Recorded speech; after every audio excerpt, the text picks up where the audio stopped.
She had a great family and a solid career. She had just got that promotion.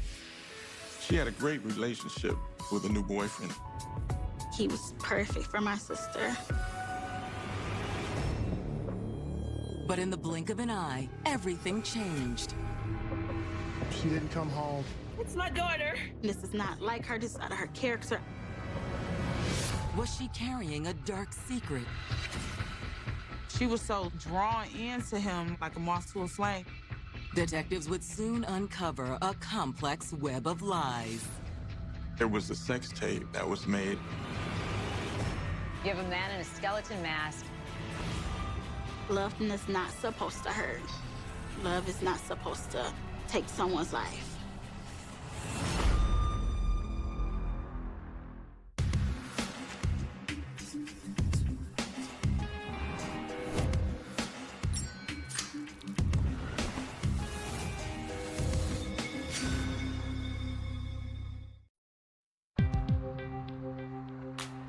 December 14th, 2015. It's a chilly Monday morning in Detroit, Michigan, and downtown is bustling with an energy that would have been unthinkable a few years earlier. We've been through some tough times, but we're on the uprise. Detroit is this comeback city right now, and it's been a long time in the making. While many are out on their morning commute, a sanitation worker in the Brightmoor area is making his rounds. This area is a residential area. It just consists of homes, single-family homes, some vacant dwellings and vacant lots. In front of one of these vacant houses, the sanitation worker comes across an oddly placed garbage container. As the worker attempts to roll the can, he notices it is unusually heavy. It was obvious someone had put something more than just household garbage in there. When the worker lifts the lid, he's met with a terrifying sight. There is the body of a deceased female. The worker immediately runs back to his truck to call 911. That call comes into me. I alert my team, and we then head out to the location. When detectives arrive to examine the body, there is little evidence to suggest just how the victim died. There was no obvious signs of trauma at the time, but we believe we were investigating a homicide.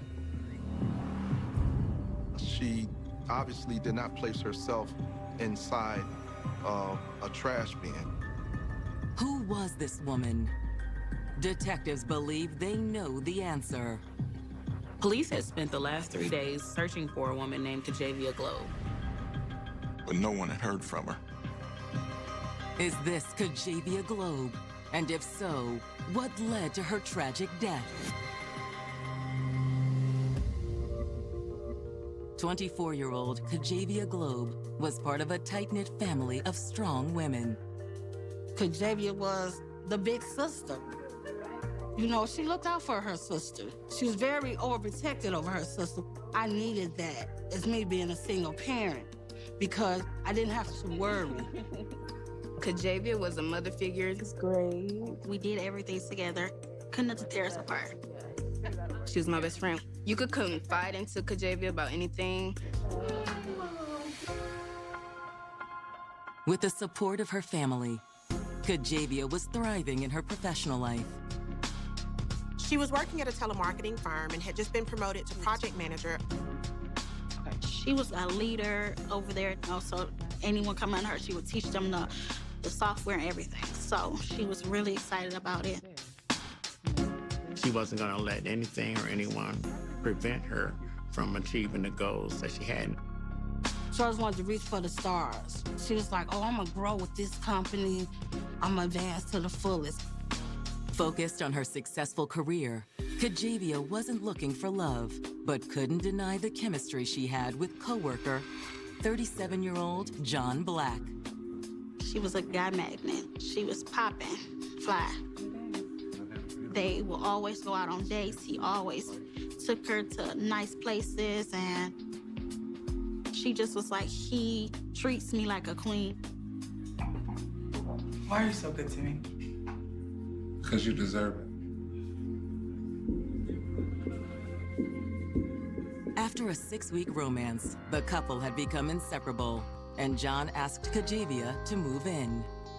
He was treating her well. She always talked about him. She was just happy, full of joy. However, on the night of December 11th, 2015, Kajavia's sister receives a distressing phone call from John Black. I had just walked in the house from having dinner. Hello? Hello, Adriana? Yes, John. Is Xavier with you? No, she's not. Why? He said she didn't make it home. She's supposed to be here hours ago. She's not answering her phone? No, that's why I'm calling you. She's supposed to be It's here like unlike hours her ago.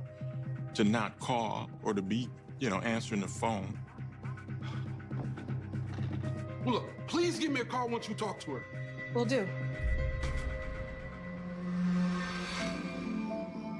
Several hours pass, and there is still no word from Kajavia. It's completely out of character for her to just go missing. I'm calling her phone, her sister's calling her phone, everyone is calling her phone. The following morning, there is still no sign of Kajavia, and her family becomes increasingly alarmed. We waited till the sun rose, and we went to the police station. I was sitting at my desk, and a lady and her children come in. She was very frantic, and she was upset. Hi, I can help you. It's my daughter. I can't find her. Okay, how long has she been missing? Since last night. With adults, if you hadn't been missing for a certain period of time, then in some cases we don't take the missing report. Generally speaking, when someone goes missing, police tend to think this could be voluntary, especially if it's an adult. But is this one of those cases? There has to be something you can do. As she spoke to me, I just had this overwhelming sensation, that it's something more to this. 2 days pass, and Kajavia is still missing. That is, until police respond to a 911 call and find a deceased woman matching her description. My heart sank because I had to make that call. Hello, Ms. Globe. Yeah, this is Sergeant Ball. When we received the phone call, and that was it, they found Kajavia's body.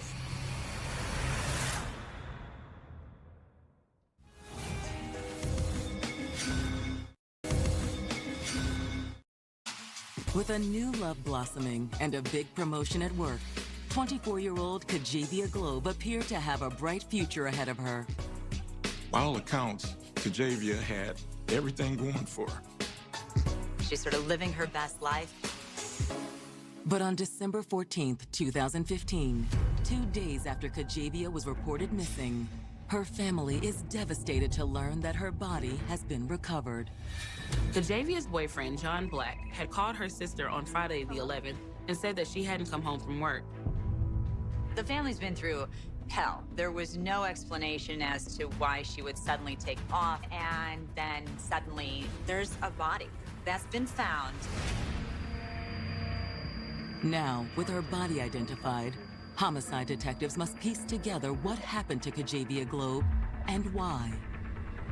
The evidence techs take photos. We collect evidence from the trash can. There were dog hair fibers that were collected. There was also pillow fibers. It looked like the dog may have torn a pillow or a comforter apart. We also collected those fibers. The can had been found in front of a clearly abandoned house.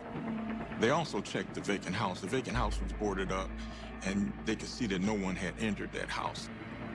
We conducted a canvass and spoke to the neighbors, asked what they may have saw or heard. Unfortunately, detectives are unable to find any witnesses. Their hope now is that Kajavia's body might provide the answers they need. Kajavia's body was transported to the medical examiner to see if they could determine a cause of death. While they wait for the forensic evidence to be processed, their next step is to talk to Kajavia's grieving family, with the hope they might help generate some leads. Was she having any trouble with anyone, maybe at work? They had a surprise party for her promotion at work. And the day of her disappearance, She didn't appear to have any problems or anything like that at her job. Well, how were things with her boyfriend? Any problem? John Black? Not that I noticed. He was the one that told us she was missing. John was calling us, trying to find out where was Kajavia at. She was supposed to be here hours ago. he was very adamant on trying to find Kajavia. When a woman goes missing, those closest are immediately suspects. The current husband or boyfriend or whomever that happens to be. I thought that John had something to do with my sister's murder due to the fact that that was the man that was around her at the time. Anybody else we should look at? Kajavia's mother gives them the name of another man in her daughter's life, Kajavia's ex, Maxwell Brack. Max was her first relationship. Max was Kajavia's first everything. When I initially met Max, it was a good vibe. He was a good guy. Yes, I like that one. Yeah. He made my sister happy, and my sister was always there for him. You love me, right? You know I do. You don't want for me. But Kajavia's family says that despite their relationship being strong, Max started showing a darker side that landed him in prison in 2011. Maxwell was sentenced for 2 years on a gun charge. And once he was released, the relationship changed between him and Kajavia. Her sister came to me and was expressing her feelings that she didn't like how Max talked to her sister. He would demeanor, he would talk to her like he was the dad instead of the boyfriend. According to Kajavia's family, eventually the abuse allegedly became physical, and Kajavia had had enough. Kajavia had finally left Max because she got tired of the fighting, the arguing, and she finally said, "Mom, I'm gonna leave him." And she left him. Once that breakup happened, that's when they kind of went their separate ways. And then she met John. She was just happy, full of joy. Kajavia's mother says she had reached out to Max to find out if he'd seen Kajavia while she was still missing. Just because they did have history. I called Max, and Max was like, he haven't seen her. Detectives now have two possible suspects, the ex-boyfriend and the new boyfriend. Now we're looking at two individuals who may have acted or may have been involved in her death. We'll be in touch. Detectives assure Kajavia's family they'll find her killer and make interviewing the two men in Kajavia's life their top priority. We started conducting our interviews, and we went out and spoke to John Black. Tell us about the day Kajavia went missing. She went to work, man. They threw her a party. She called me afterwards about 6:30. Said she had to run a few errands, but she never came home after that. Any problems between you two? No, man, I thought everything was good. Till I seen that video. Video? What video? John explains that when Kajavia went missing, he went through her cloud to see if she had posted any pictures or anything that would indicate where she had been. And that's when he found the video. He found a video of her and Maxwell Brack having sex. Detectives instantly suspect John may be hiding some facts about when he found the video, but they also wonder when it was made. So you found this around the time she was missing? Yes. So she was cheating on you? John Black provided us with that information that he suspected Kajavia was still sleeping with Maxwell Brack. See that tattoo? Detectives consider the possibility of a love triangle turned deadly, and that they may be face to face with Kajavia's killer. Jealousy can be a powerful motive. With Kajavia being involved with both guys, maybe one of them let their jealousy get the best of them.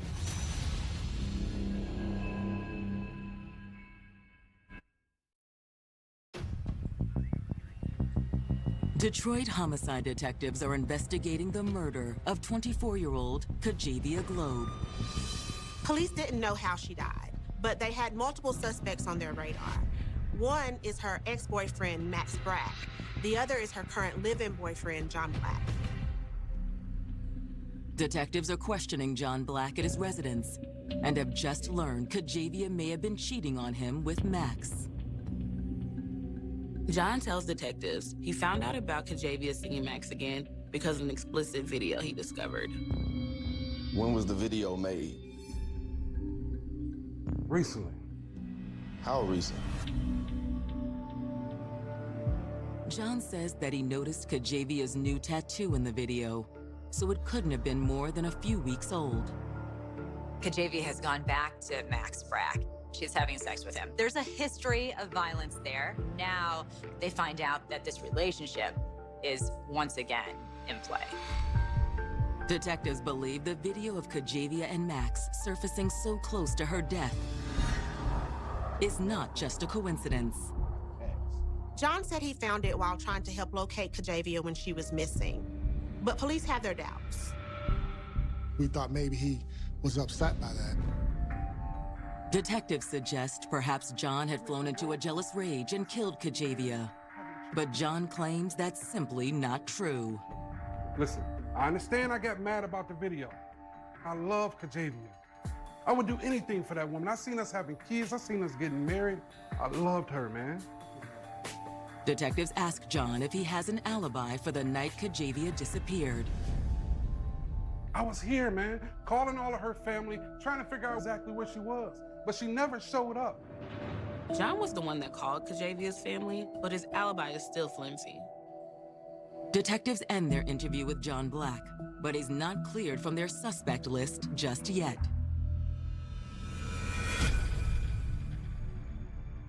With any investigation, you have to follow a lead all the way until it ends. We had a couple of individuals who were in the suspect pool. We could not tell whether this was a crime of passion, whether this was a love triangle, whether this was some form of retaliation. Back at the station, detectives look into the other man in Kajavia's life, Max Brack. They start with his arrest record. Max had a pretty long rap sheet, including a weapons conviction where he served 2 years in prison. We learned from Maxwell's criminal history that he had convictions for domestic violence and assault, which kind of piqued our interest. From what we understood, this person was a violent person. If Max was as dangerous as his record suggests, why would Kajavia keep seeing him? She would say she wasn't talking to him anymore. She was done with him, but he would always find a way to pull her back in. You love me, right? You know I do. He knew what to say. He knew what buttons to push to get her to reach back out to him. After multiple attempts to find Kajavia's ex turn up empty-handed, detectives decide to put a bolo out for Max Brack. Detectives need to talk to Max and find out what he knows. His name is coming up way too much. In order to find out who killed Kajavia, detectives need to determine where she was the night of December 11th. We conducted a financial transaction history for Kajavia's bank records. We found that there were some inaccuracies. We learned that Kajavia's bank card had been used at a local ATM to withdraw money. It was a withdrawal for $500, 8:03 p.m. on December the 11th. That is a lot of money to be withdrawn, and it's right around the time that Kajavia stopped answering her phone. Detectives waste no time retrieving the security footage from the bank. We requested video footage for that transaction, and in fact showed Kajavia Globe's vehicle. However, upon closer inspection, detectives make a troubling discovery. I think we got it. Kajavia is nowhere to be seen in the footage.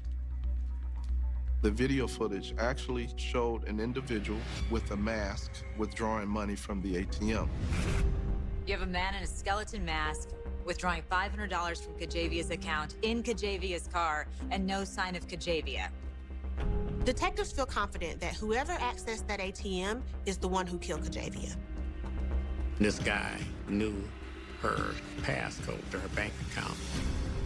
Now detectives just have to determine who is the man behind the mask. Again, there are only two people on detectives' radar who had this kind of access to Kajavia's personal life: John Black and Max Brack.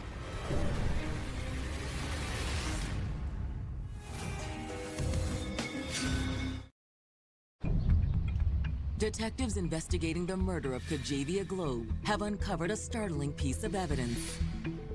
Police recover surveillance video showing a man wearing a skeleton mask, withdrawing $500 from Kajavia's account, and even driving her car. Police assumed that whoever was wearing the mask was most likely the one responsible for her death. Detectives have their suspect list narrowed down to two men, Maxwell Brack and John Black. Detectives have spoken to Kajavia's current boyfriend, John Black, but now they need to speak with Max Brack. While police have yet to locate Max Brack, they are able to locate Kajavia's vehicle. It was seen down in our Brightmoor area in the west side of Detroit. They found a purse in the back seat. And in the purse were credit cards that belonged to Kajavia. We had learned that Kajavia had recently been promoted at her job. And when her vehicle was found, there were balloons inside. But it's not what police find inside the vehicle that makes them take note. It's where the vehicle is found. Her vehicle was located just a few blocks from where her body was found. Detectives now have one more piece of the puzzle, but they don't know where she was killed. While CSIs process Kajavia's car for physical evidence, detectives subpoena phone records and begin combing through them.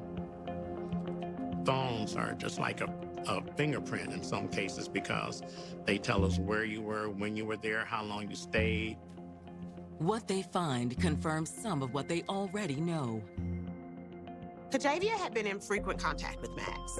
There was almost no drop-off in her communication with him. When the family talked to Max, he stated that he didn't see her nor talk to her. While the phone records point to the guilt of one of the men in Kajavia's life, they also prove the innocence of another. The phone records showed that John Black was home the entire night. He was just a concerned boyfriend. Hey, it's John. By all accounts, John Black, desperate for answers, he was contacting her family. I've always been a stand-up guy, so I had to stand my ground because I didn't do anything. And if I have to face these questions, it is what it is. I didn't do that. In fact, John had hoped to soon marry Kajavia and start a family. I definitely saw myself marrying Kajavia in the future. It was just a matter of when, you know. Confident John Black is not their killer, detectives are now ready to move on to their next suspect. Based on the phone records, we were able to rule him out. So Maxwell is suspect number one on our radar. Once we figured out that that was his number in her call log and him saying that he have not contacted Kajavia in a long time, at that point I knew that Maxwell had something to do with it. A closer inspection of Max's records gives detectives further proof that he was likely Kajavia's killer. Maxwell Brack was in the area where her car was dumped, and he's also where her body was dumped at the time of the crime. What about the ATM? It pinged in this area right here, around 8 p.m. That is not enough to get a warrant yet. We still need eyewitnesses that may help. On December 16th, 2015, 2 days after Kajavia's body was found, detectives receive a surprising phone call. We were alerted that there was a witness that potentially had information. Kim Wilson, who lives on the street where Kajavia was found, arrives at the station to give a statement. Expressed that there was some information that you may have. I might be able to help you guys.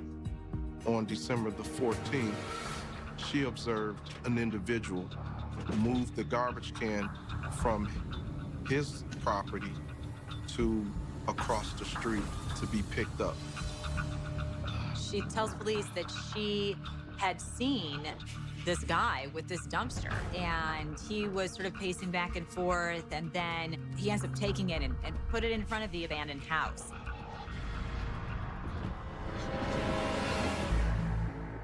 What was it that drew your attention? Well, it was this guy taking this garbage can across to a vacant house, but he kept going back and forth.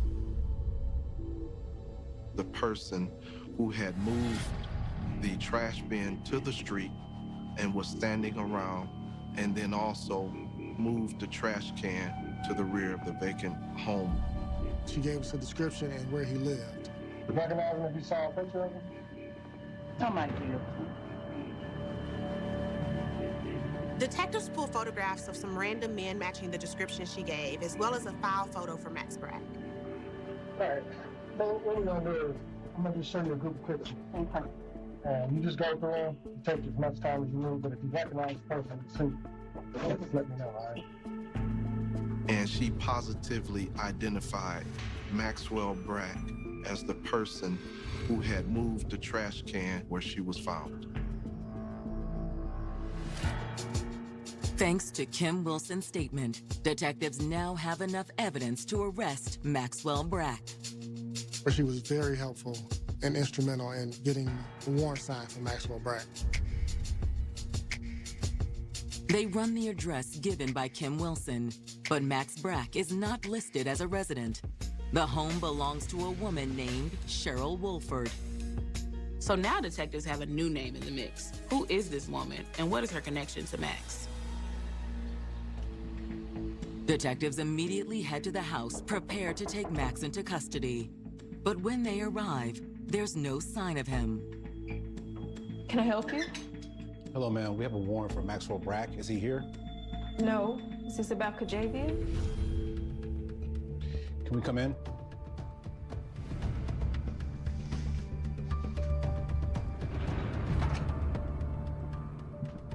So you were aware that her body was found across from here? It is revealed at that point that her boyfriend is Maxwell Brack. Could Cheryl Wolford have been involved in Kajavia's murder? If Kajavia was cheating on John with Max, then that meant Max was cheating on Cheryl with Kajavia. At this point, she's a possible suspect.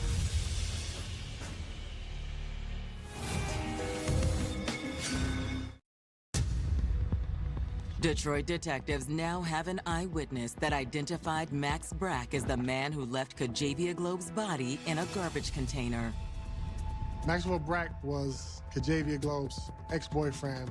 However, they were still lovers. Kajavia's body was found across from a house where Max Brack was staying. They have a witness saying he moved her body, but they're still not sure how she died. Detectives have also found a potential new accomplice in the crime, Max's girlfriend, Cheryl Wolford. Did you know her? No. I just knew that her and Max were still hooking up. How did you find out? Yeah, I just found a video of the two of them. The video showed Kajavia having sex with Maxwell Brack. The fact that she not only knew about Max and Kajavia's relationship, but saw it firsthand, must have been devastating. It's also a red flag for detectives. We believe that she may have been slighted by that and upset, and due to the proximity of where her body was found and she lived there, she was obviously a suspect to us. Were you involved in this? No. I was at work that night. Here's my card. You can check with my supervisor. And what about Max? Think he's able to do something like this?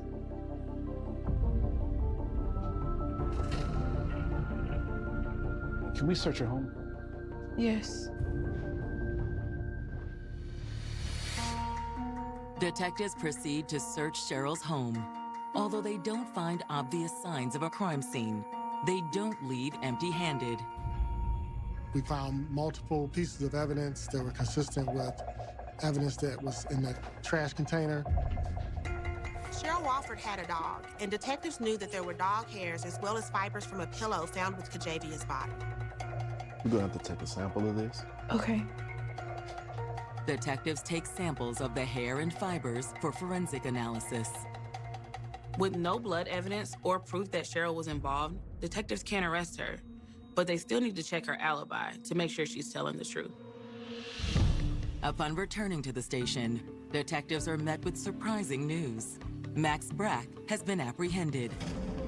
Maxwell Brack did not come in voluntarily. Our headquarters surveillance tracked him out in Jackson, Michigan, and he was arrested. Kajavia's family is relieved to hear the news as well. They told me that we got him, Miss Globe. We have Max. And I just started thanking God. He was returned back to our Detroit Detention Center, at which point myself and Detective Crosby conducted an interview of Mr. Brack. When detectives sit down with Max, he doesn't appear to be concerned that he is at the center of a homicide investigation. He's a guy that loves to hear himself talk. He's clearly a narcissist. He's boasting about how he's used this woman for that, uses that woman for this. He pretty much kind of painted himself a womanizer. We know you're still involved with Kajavia Globe. We have a witness who saw you move the body. We tracked your phone. So why'd you kill her? Got bad intel, man. Why would I kill her if I'm still hooking up with her? He denied. And in most of those denials, our evidence refuted almost everything that he said. He played a victim role during that interview. I don't know what y'all think happened, but I ain't do it. And I ain't saying nothing else until I speak to my lawyer. Detectives conclude their interview and send Max back to holding. He hired a lawyer, and his lawyer stated that he was not going to provide a statement. So we continued on with our investigation and building our case. After their interview with Max, detectives follow up on Cheryl Wolford's alibi for the night of the murder. She stated that she was at work that night and didn't get home until well after detectives believed Kajavia was killed. We confirmed the information that she provided, and that's how we were able to clear her. With another suspect cleared, and without a strong motive or cause of death, detectives feel the pressure to build their case against Max. This was the only time that I have been involved with a homicide investigation where the cause of death has been unknown. However, when the lab results come in for the items found at Cheryl Wolford's home, detectives believe they now have enough evidence to file murder charges. We found multiple pieces of evidence that were consistent with evidence that was in the trash container. We sent all of that evidence off to our lab, which it was confirmed that those items were a match, even the dog hair. Detectives submit their case to the prosecutor's office. 2 months after Kajavia Globe's body was found, Max Brack is charged with open murder. The evidence pointed to Max, but without a cause of death, they could not file first or second-degree murder charges. With such an unusual case, will the prosecution be able to make the charges stick, or will Max walk away a free man? Because they didn't have a cause of death, I think he felt confident that he wouldn't be attached to it. Max was being very arrogant. I feel like he think he had it in a bag, like he fooled everyone, and that he was going to get off. I hate this man. This man has destroyed my family.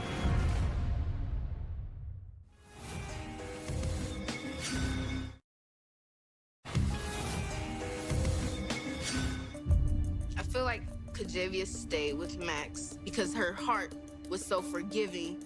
She could always forgive and overlook a situation to where she had overlooked Maxwell's abuse, to where she felt that she could possibly get through to him, that he will eventually stop. But it never stopped, and it took her to her death.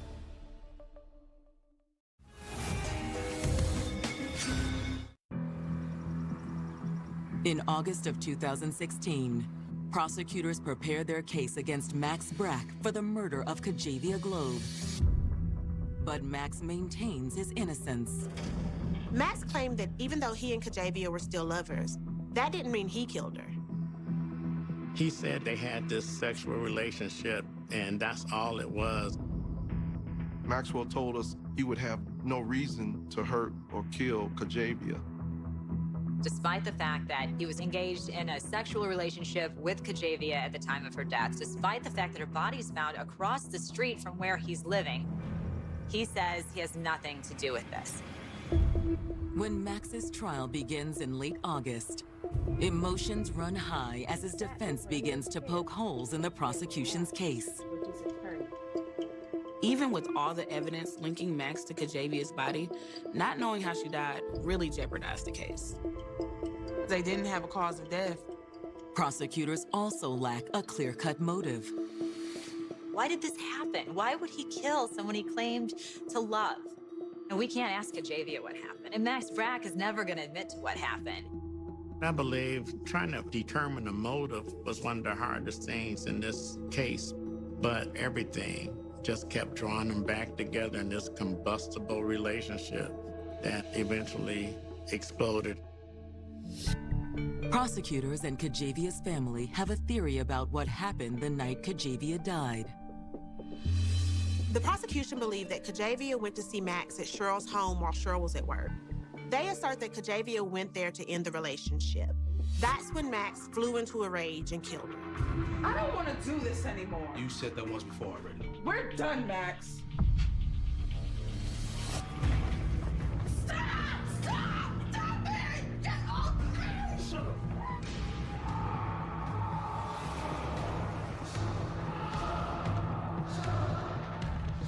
He knew that he couldn't control her. He couldn't get her to just pull up whenever he said he needed something. She wasn't at his beck and call no more.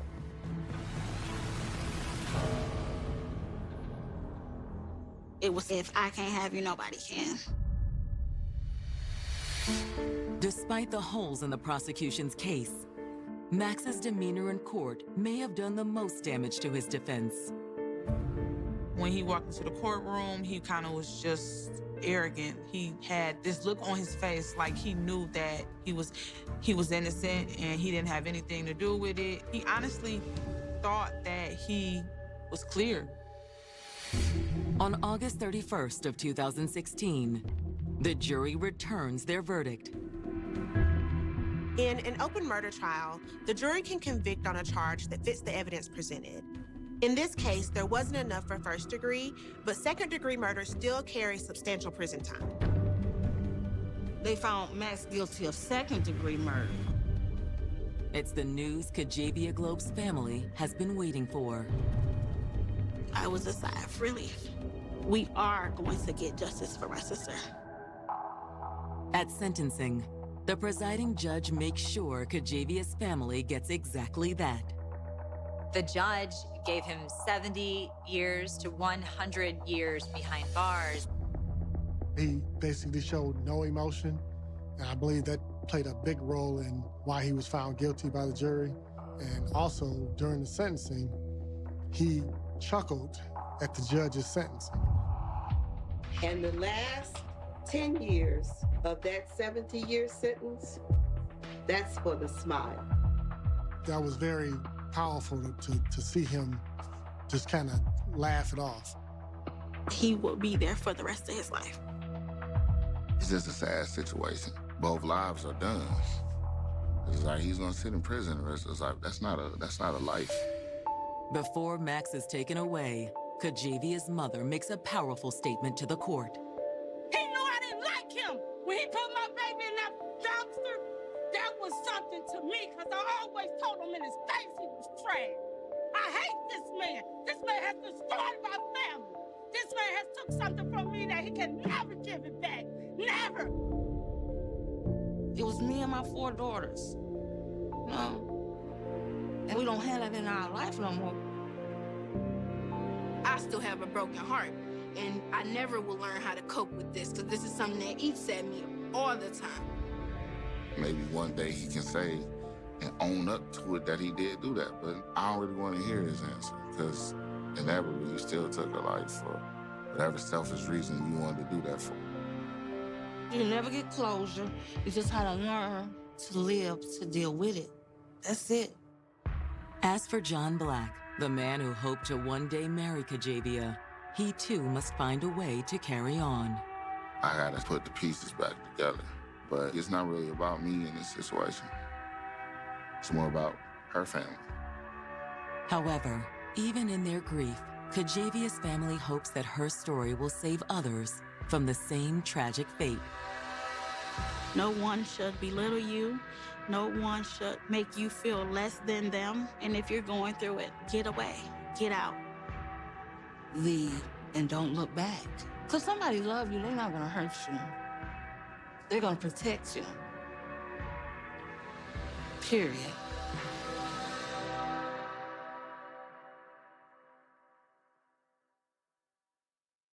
Abuse is never okay. If you or someone you love is in an abusive relationship, there is help available. Call the Domestic Violence Hotline at 1-800-799-SAFE.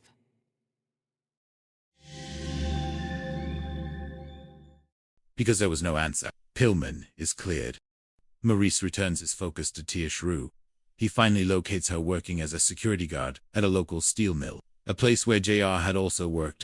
When told of her husband's death, Taish portrays a marriage that started well but dissolved into a mess of cheating and financial stress. She claims the last time she saw JR was on February 25th at 10 o'clock in the evening when he came by to pick up clothes. She describes a heated, jealous argument JR had on the phone with a woman named Rosario. Taish paints Rosario as a maniacal, jealous woman who was obsessed with JR. If Maurice follows this path, Rosario becomes the primary suspect. But a good detective knows that in a triangle of jealousy, the person pointing the finger is often the one holding the knife. When Rosario comes forward voluntarily, she tells a completely different story. She speaks of her love for JR and her grief. She explains that Taish was the one who was truly jealous and unstable. Rosario provides her phone, and the text history confirms her account. It was Taish who was calling and screaming. Taish who was the source of the rage. The investigation shifts toward the Rue family. Rosario mentions that Taish's brother, Alex Rue Jr., and her father, Alex Rue Sr., both harbored a deep hatred for JR. Alex Jr. saw himself as his sister's bodyguard, and both men felt JR was a negative influence. Maurice is now looking at a potential family conspiracy. The only physical evidence he has is the speaker wire used to bind JR, including Walmart, but finds no match. Then, a realization hits him. Alex Jr. works at a garage where he installs cars. He works with speaker wire every day. Although the wire at the garage does not perfectly match the bindings, Maurice knows he needs to find the crime scene. A body floating in a river is just the end of the story. The beginning happens somewhere else. He suspects the Rue household. With enough circumstantial evidence, he secures a search warrant for the house on High Market Street. Inside the house, the investigators find a suspicious sight in Taish's bedroom. The wall-to-wall carpeting has been cut and replaced in odd sections. When they pull up the carpet and the padding, they find the subfloor saturated with blood. A presumptive test confirms it is human blood.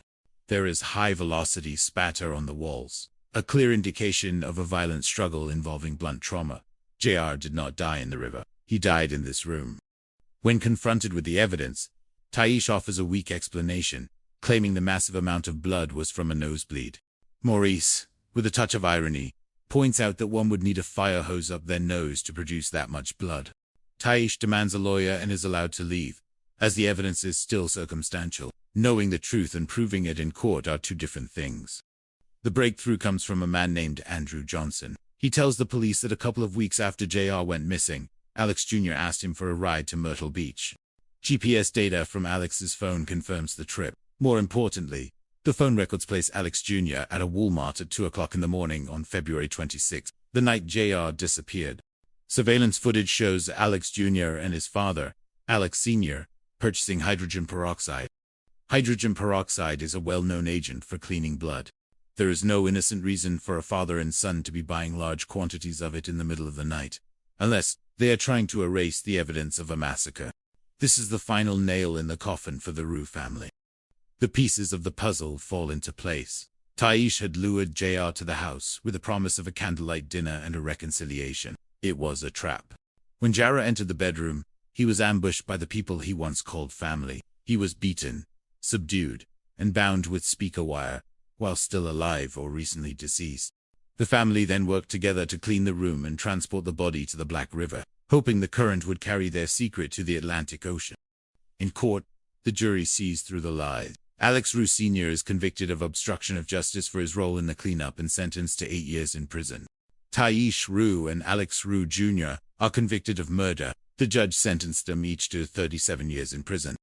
For the family of Leon Harrison Jr., the verdict brings tears of relief. Justice has been served, though the void left by JR's absence can never truly be filled. His children grow up without a father to guide them through their teenage years, but they keep his memory alive by releasing balloons at the river and visiting his favorite restaurants. Investigator Alan Morris has closed his first homicide. He has learned that while police work cannot prevent the darkness of the human condition, it serves as the necessary consequence for those who choose to do evil. The Black River has given up its secret, and the truth has finally come to light.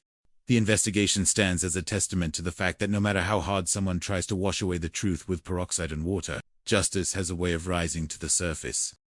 It was a Saturday morning, the 11th of March, in the year 2017, in the quiet town of Georgetown, South Carolina. The air held that peculiar dampness of early spring, where the warmth of the sun had not yet fully defeated the lingering chill of winter.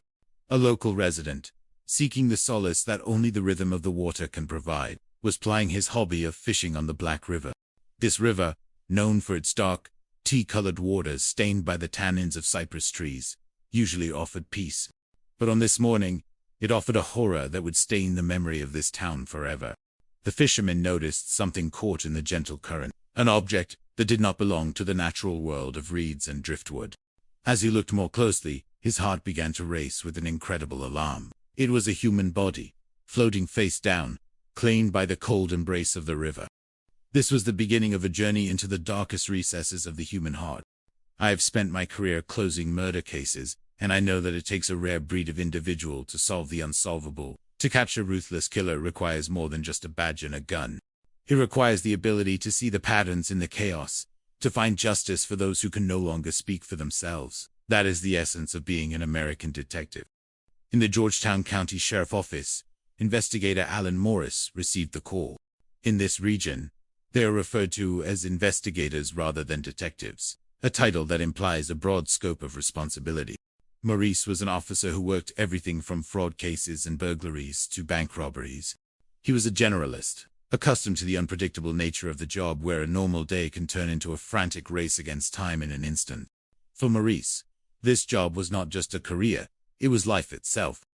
When the call came in, at approximately 1:30 that afternoon, the jurisdiction was clear. The body had been discovered in the county area, and the sheriff office responded immediately. By the time Maurice arrived at the riverbank, law enforcement officers were already in the process of bringing the remains to the shore. The task was grim and physically demanding. Officers had to grab hold of the individual by his clothing and ease him slowly back to the muddy bank. Initially, there was the lingering hope that this was an accident, perhaps a fisherman who had fallen out of a boat, or a wanderer who had slipped into the treacherous currents.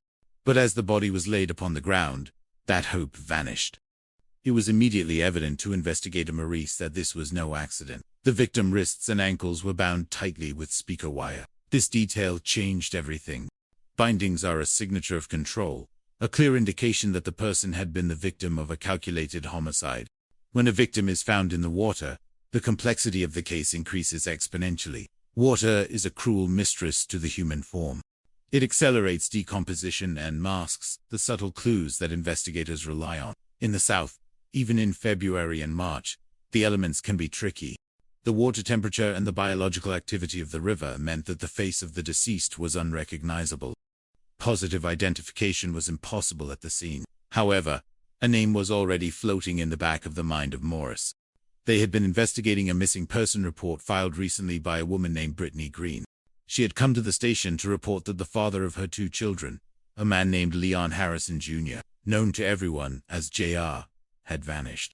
Although they no longer lived together, JR was a devoted father who called every night to speak to his children. When those calls stopped for 2 weeks, Brittany knew something was terribly wrong.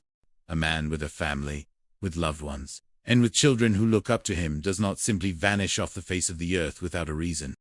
JR was 32 years old, an African-American male with a vibrant personality. Brittany provided a crucial detail that would eventually bridge the gap between a nameless body and a beloved father. He had a rose tattooed on his inner right forearm. Now, Maurice had to face the daunting task of confirming if the man in the river was indeed the missing JR. For investigator Maurice, this was a significant moment in his career. While he was experienced in property crimes, if this was a homicide, it would be his very first as the lead investigator. The weight of that responsibility was immense. The body was sent for an autopsy, a procedure that remains one of the most sobering aspects of the job. For a new investigator, the first autopsy is a shock to the system. Maurice recalled the experience with a sense of gravity. Seeing a human being bounded by hand and foot was, in his words, the most uncivilized way to leave this world. The medical examiner faced a difficult task. Due to the advanced state of decomposition, the definitive cause of death was hard to pin down. However, the presence of the bindings allowed the examiner to rule the death a homicide. There were lacerations on the belly, but they were not deep enough to cause a person to bleed to death, nor did they cause significant internal damage. The condition of the body was further complicated by the presence of river life. While alligators inhabited the Black River, they generally prefer live prey. The examiner suggested that a beating might have involved blunt force trauma, but without clearer remains, it was an opinion rather than a certainty. In cases involving water, trace evidence such as DNA or fingerprints rarely survives. The river washes away the killer's touch. The findings of the autopsy were relatively limited, with one major exception that provided the breakthrough Maurice needed. The presence of the rose tattoo on the right arm confirmed the identity. The body was Leon Harrison Jr. The missing person file was officially closed and replaced by a homicide investigation. Maurice felt the pressure. There is an old saying in the world of homicide investigation that you go from being the new guy to the old guy in about 30 minutes. He began by diving into the life of the victim. He spoke again with Brittany Green, who painted a picture of a man who was funny, outgoing, and possessed a big personality. He was a man who loved to smile and tell jokes, but above all, he was a caring father. His children remembered him as joyful and active, the kind of dad who would run down the sidelines of a football field cheering as his son scored his first touchdown. He was the center of their world. The investigation then turned to the potential shadows in the life of JR. When asked about enemies or issues, Brittany mentioned that JR had an estranged wife named. They had been married since September of 2015, but the relationship had soured. JR had moved out because he was unhappy, and he often spoke of the troubles they faced. This was the first thread in a web that would soon become incredibly tangled. Marital troubles are a common motive in homicides, but at this stage, it was merely a possibility among many. Locating Taish Rue proved to be a challenge. While Maurice waited for her to surface, he began analyzing the phone records of the victim. On the evening of February 25th, JR had received 2 phone calls from a man named Samuel Pill. In the timeline of a murder, the last person to speak to the victim is often the most important. Maurice tracked Pillman to a quality in where he was staying. When Maurice first reached him by phone and identified himself, Pillman hung up. In the mind of a detective, hanging up is an admission of guilt, or at least a signal that someone is hiding something. It ensures a face-to-face meeting. When Maurice finally spoke to Pillman again, he took a different approach. He explained he was investigating a death, not looking to bust someone for minor crimes. Pillman eventually admitted that he had called JR to buy some marijuana. JR had a small side hustle selling grass, a detail that Maurice viewed with professional detachment.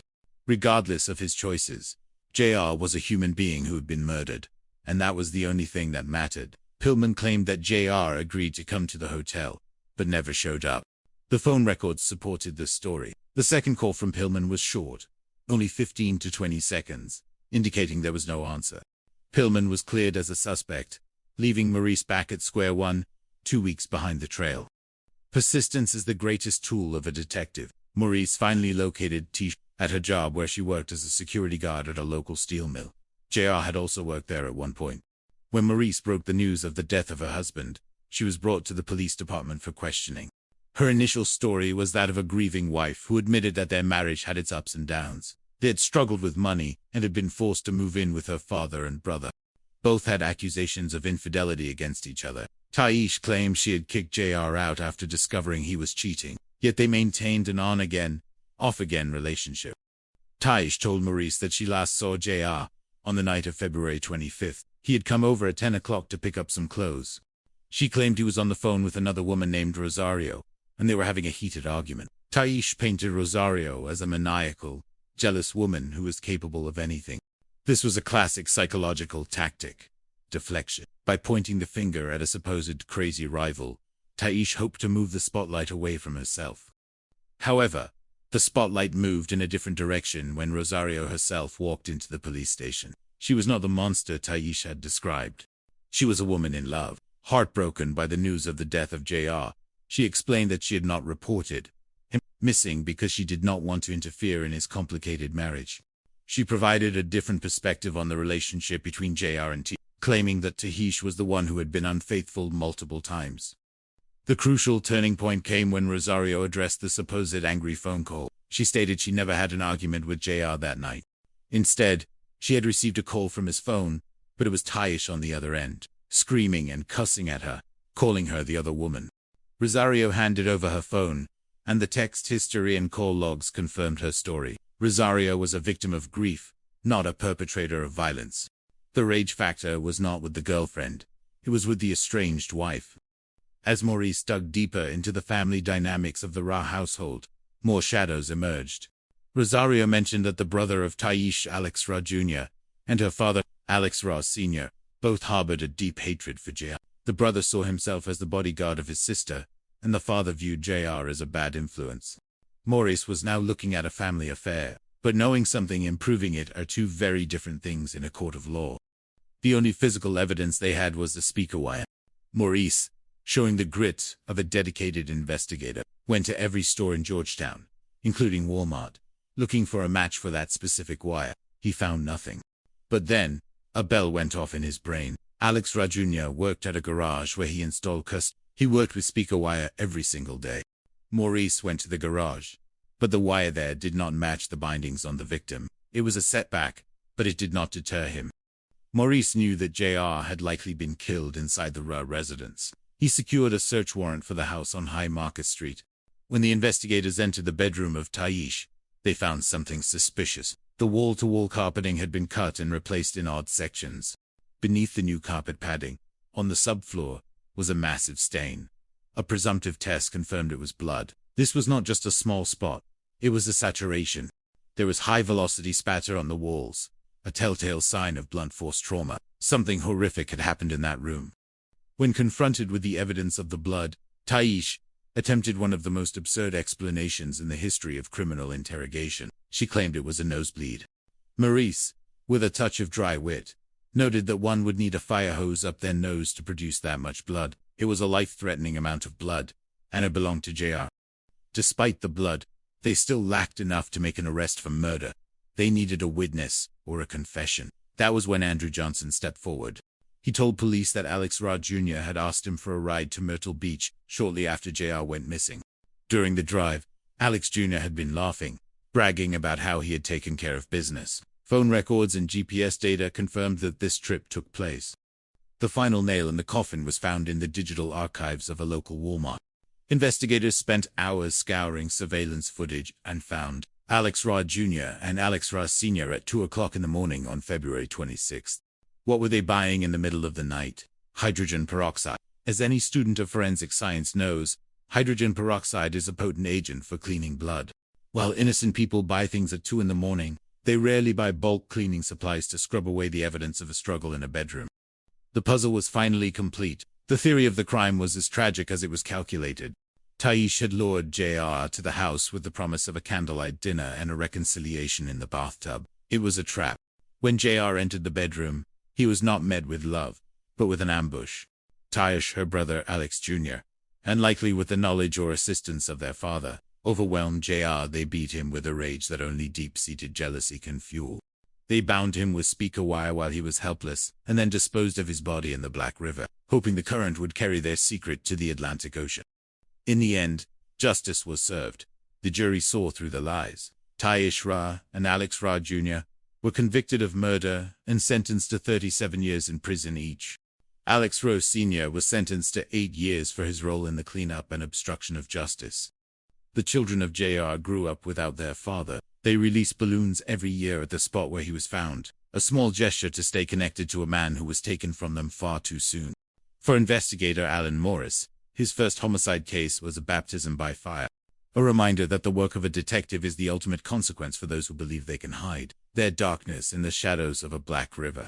This case stands as a testament to the fact that while evil may be calculated, the pursuit of truth is relentless. Justice, though it may take time, eventually flows to the surface. The sun rose over Georgetown, South Carolina, on the morning of Saturday, March 11, 2017, casting a deceptive serenity over the waters of the Black River. For one local resident, this morning was intended to be a quiet retreat into the rhythmic hobby of fishing. However, the river, which usually offered life and solace, chose that day to surrender a dark secret. As the fisherman scanned the surface, his eyes caught an object that defied the natural geometry of the ripples. It was not a log or a discarded piece of debris. Upon closer inspection, the realization struck with a cold, visceral force. It was a human body, suspended in the silent current, a silent messenger of a violent end. In the world of law enforcement, every call marks the beginning of a journey into the darkest corridors of the human condition. For investigator Alan Morris, this call would be different. While he had spent his career navigating the complexities of fraud, burglaries, and bank robberies, he was about to step into the most demanding arena of police work. In Georgetown, they used the title of investigator rather than detective, but the mandate remains the same: to speak for those who can no longer speak for themselves. This job is not merely a profession. It is a life defined by the unpredictability of the next radio dispatch. A normal day can dissolve into a frantic pursuit of truth in the time it takes to answer a telephone. When the sheriff's office arrived at the riverbank at approximately 1:30 that afternoon, the atmosphere was heavy with the weight of the unknown. Law enforcement officers performed the grim task of bringing the individual to shore, physically grasping the clothing to ease the remains onto solid ground. The initial questions were standard. Was this a tragic accident, a fall from a boat, or a localized drowning? However, as the body was brought into the light, the facade of an accident vanished. The wrists and ankles were bound with speaker wire. To a seasoned eye, or even to an investigator on his first homicide case, the message was unmistakable. This was not a tragedy of nature. It was a carefully executed homicide. Water is a cruel environment for a crime scene. It works tirelessly to erase evidence, complicating the efforts of forensic science. Decomposition in the humid southern climate of South Carolina is accelerated by the elements, rendering the face of the victim unrecognizable to the naked eye. In those early hours, positive identification was a distant hope. Yet, investigator Morris found himself looking back through the records of the missing. He recalled a report filed by a woman named Brittany Green. She had come to the station to report the disappearance of the father of her 2 children, a man named Leon Harrison Jr., though everyone knew him simply as J.R. The psychological profile of a missing person often begins with their connections. J.R. was described as a man who lived for his family. Despite no longer living with Brittany, he maintained a rigid routine of calling every single night to speak with his children. When 2 weeks passed without a single word, the silence became an alarm. A man with loved ones and children does not simply vanish off the earth without a reason. Brittany described J.R. as a 32-year-old African-American male with a distinct identifier, a rose tattooed on his inner right forearm. This single piece of art, etched in skin, would soon become the bridge between a nameless body in the river and a grieving family. Investigator Maurice was now standing on the precipice of his first homicide investigation. The nerves that accompany such a responsibility are a sign of respect for the gravity of the task. He attended the autopsy, a gruesome and jarring experience for any person, regardless of their badge. The sight of a human being bound hand and foot is perhaps the most uncivilized image one can witness. The medical examiner, while unable to pinpoint an exact cause of death due to the advanced state of decomposition, could definitively rule the case a homicide based solely on the presence of the bindings. While lacerations were present on the belly, they were not the primary cause of death. There were whispers of blunt force trauma, a beating that preceded the disposal, but the river had kept the final secrets of the physical assault to itself. The only clarity came from the inner right forearm. The rose tattoo remained, identifying the victim as Leon Harrison Jr. The case was no longer a search for a missing man. It was a hunt for a killer. In homicide work, the transition from a novice to an experienced investigator happens in the heat of the first 30 minutes of an interrogation or a discovery. Maurice began by reconstructing the life of the man known as J.R. through the eyes of Brittany Green and his children. JR emerged as a vibrant, joyful personality. He was a man who smiled often, told jokes, and supported his son from the sidelines of the football field, with a passion that reached the end zone. He was a hands-on father, a man whose presence was a cornerstone for his children. But as in many lives, there were complexities. JR had an estranged wife named Taish. The investigation into the marital history of JR revealed a relationship that had fractured under the weight of financial stress and mutual infidelity. The couple had been married since September 2015, but the union was far from stable. They had been forced to move in with Taisha's father and brother, a domestic arrangement that likely amplified the existing tensions. Taish claimed that JR had cheated on her, leading her to kick him out, though they maintained an on-again and off-again connection. When Maurice first spoke to Taish at the steel mill where she worked as a security guard, the news of her husband's death was delivered. She was brought to the department for further questioning. Every investigation requires a meticulous examination of digital footprints. JR's phone records pointed toward a man named Samuel Pillman, who had contacted JR on the evening of February 20. When Maurice attempted to reach Pillman, the man's reaction was immediate and suspicious. He hung up the phone. In the mind of a detective, hanging up is an invitation for a visit. However, when the two finally spoke, a different story emerged. Pillman admitted he was looking to buy a small amount of marijuana from JR to celebrate a birthday. JR had a side hustle, a minor involvement in the drug trade that did not diminish his value as a human being or a victim. The phone records verified Pillman's story. The second call lasted only seconds because JR never answered. Pillman was cleared, leaving the investigators to look elsewhere. The narrative then shifted back to the two women in JR's life, the estranged wife, Taish, and a girlfriend named Rosario. Taish had painted a picture of Rosario as a jealous, maniacal woman who was the source of all conflict. However, when Rosario walked into the police station of her own volition, she offered a starkly different perspective. She spoke of a deep love for JR, and a fear of interfering with his complicated domestic situation. When confronted with the allegations of a heated, angry phone call on the night of the disappearance, Rosario provided her phone to the investigators. The text history and call logs told the true story. It was Taish who was the aggressor, cussing and threatening Rosario. The jealous rage that Taish had attributed to Rosario was, in fact, a reflection of her own internal state. The focus narrowed on the Rue family. Information surfaced regarding Taisha's brother, Alex Rue Jr., and her father, Alex Rue Sr. There was a documented history of animosity. The brother viewed himself as his sister's protector, and the father reportedly harbored a deep-seated hatred for J.R. Morris. Searching for a tangible link focused on the speaker wire used to bind the victim. A visit to the garage where Alex Rue Jr. worked revealed that he specialized in car audio installations. While the specific wire at the shop did not match the wire on the body, the connection was too coincidental to ignore. The turning point of the investigation arrived with the execution of a search warrant at the Rue residence on High Marcus Street.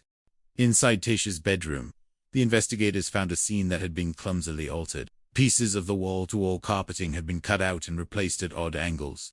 When the investigators pulled back the new carpet and the padding beneath, they found the subflooring saturated with blood. A presumptive test confirmed it was human blood.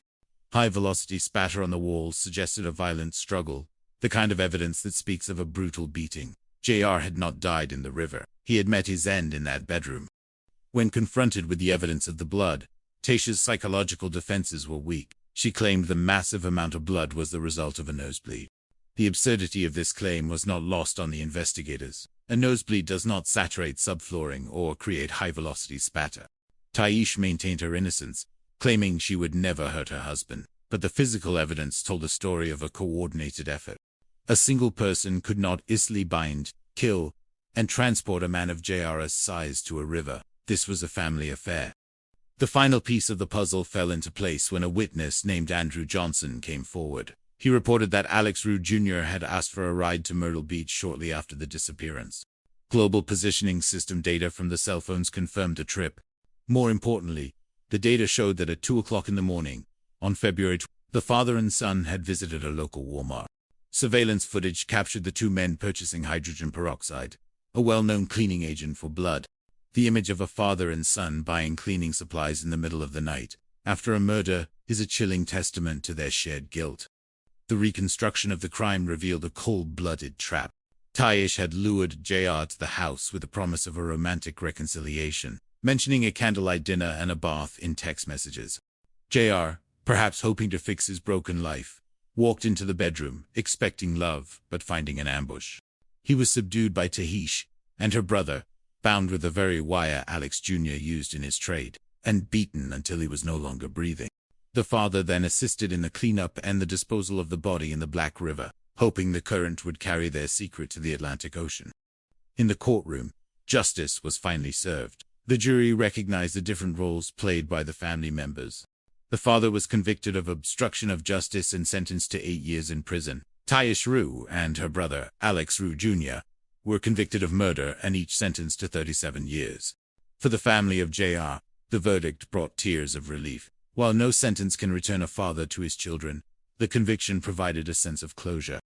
Today, Brittany and her children continue to honor the memory of the man who loved to smile. They release balloons at the river where he was found and visit his favorite restaurants on his birthday. The son, now a teenager, feels the absence of his father during the pivotal moments of his life, yet he carries the memory of that first touchdown and the man who ran alongside him in spirit. Investigator Alan Morris will always carry this case with him, a reminder that even in the face of uncivilized cruelty, the diligent pursuit of evidence can bring light to the darkest of waters. The story of Leon Harrison Jr. is a testament to the fact that while evil may plot in the shadows, the truth has a way of rising to the surface. Much like the river that eventually gave up its dead to ensure that justice could be done. It is a quiet Saturday morning on March 11th. The air carries the scent of salt and marshland, a typical atmosphere for a local resident who has headed out to the Black River to enjoy his hobby of fishing. The river usually offers a sense of peace, a rhythmic escape from the world. However, on this particular morning, the water holds a secret that should never have been kept. As the fisherman casts his line, he notices something drifting in the gentle current that does not belong. At first, it appears to be debris, but as he looks more closely, his heart sinks, and an incredible alarm takes hold of him. This is a body floating in the Black River. It is the beginning of a journey that will test the resolve of the local authorities and bring to light a dark family secret. My career has been spent closing murder cases, observing the thin line between humanity and the darkness that sometimes consumes it. It takes a rare breed of individual to solve the to catch a ruthless killer who believes they have outsmarted the world, and to find justice for the dead who can no longer speak for themselves. This is the weight carried by an American detective. In the Georgetown County Sheriff's Office, investigator Alan Morris is the one who receives the call. In this jurisdiction, they use the title of investigator rather than detective, perhaps because they are generalists, working everything from fraud and burglaries to bank robberies. Maurice understands that in this profession, a normal day can transform into a whirlwind of urgency in a matter of seconds. For him, this job is not just a career, it is life itself. At approximately 1:30 that afternoon, law enforcement arrives at the riverbank. The process of bringing the body to shore is a somber and physically demanding task. Officers have to grab hold of the individual by his clothing and ease him back to the earth. At this early stage, there is always the lingering hope that perhaps this was an accident, someone who fell out of a boat or slipped into the dark waters. However, as soon as the body is brought to the shore, investigator Morris sees the chilling truth. The victim's wrists and ankles are bound with speaker wire. This is not an accident. This is a clear, calculated indication of homicide. Finding a victim in the water enormously complicates the case. Water is a relentless force that does terrible things to human remains. In the warmth of South Carolina, even in February and March, decomposition happens with a speed that masks the cause of death and renders the face unrecognizable.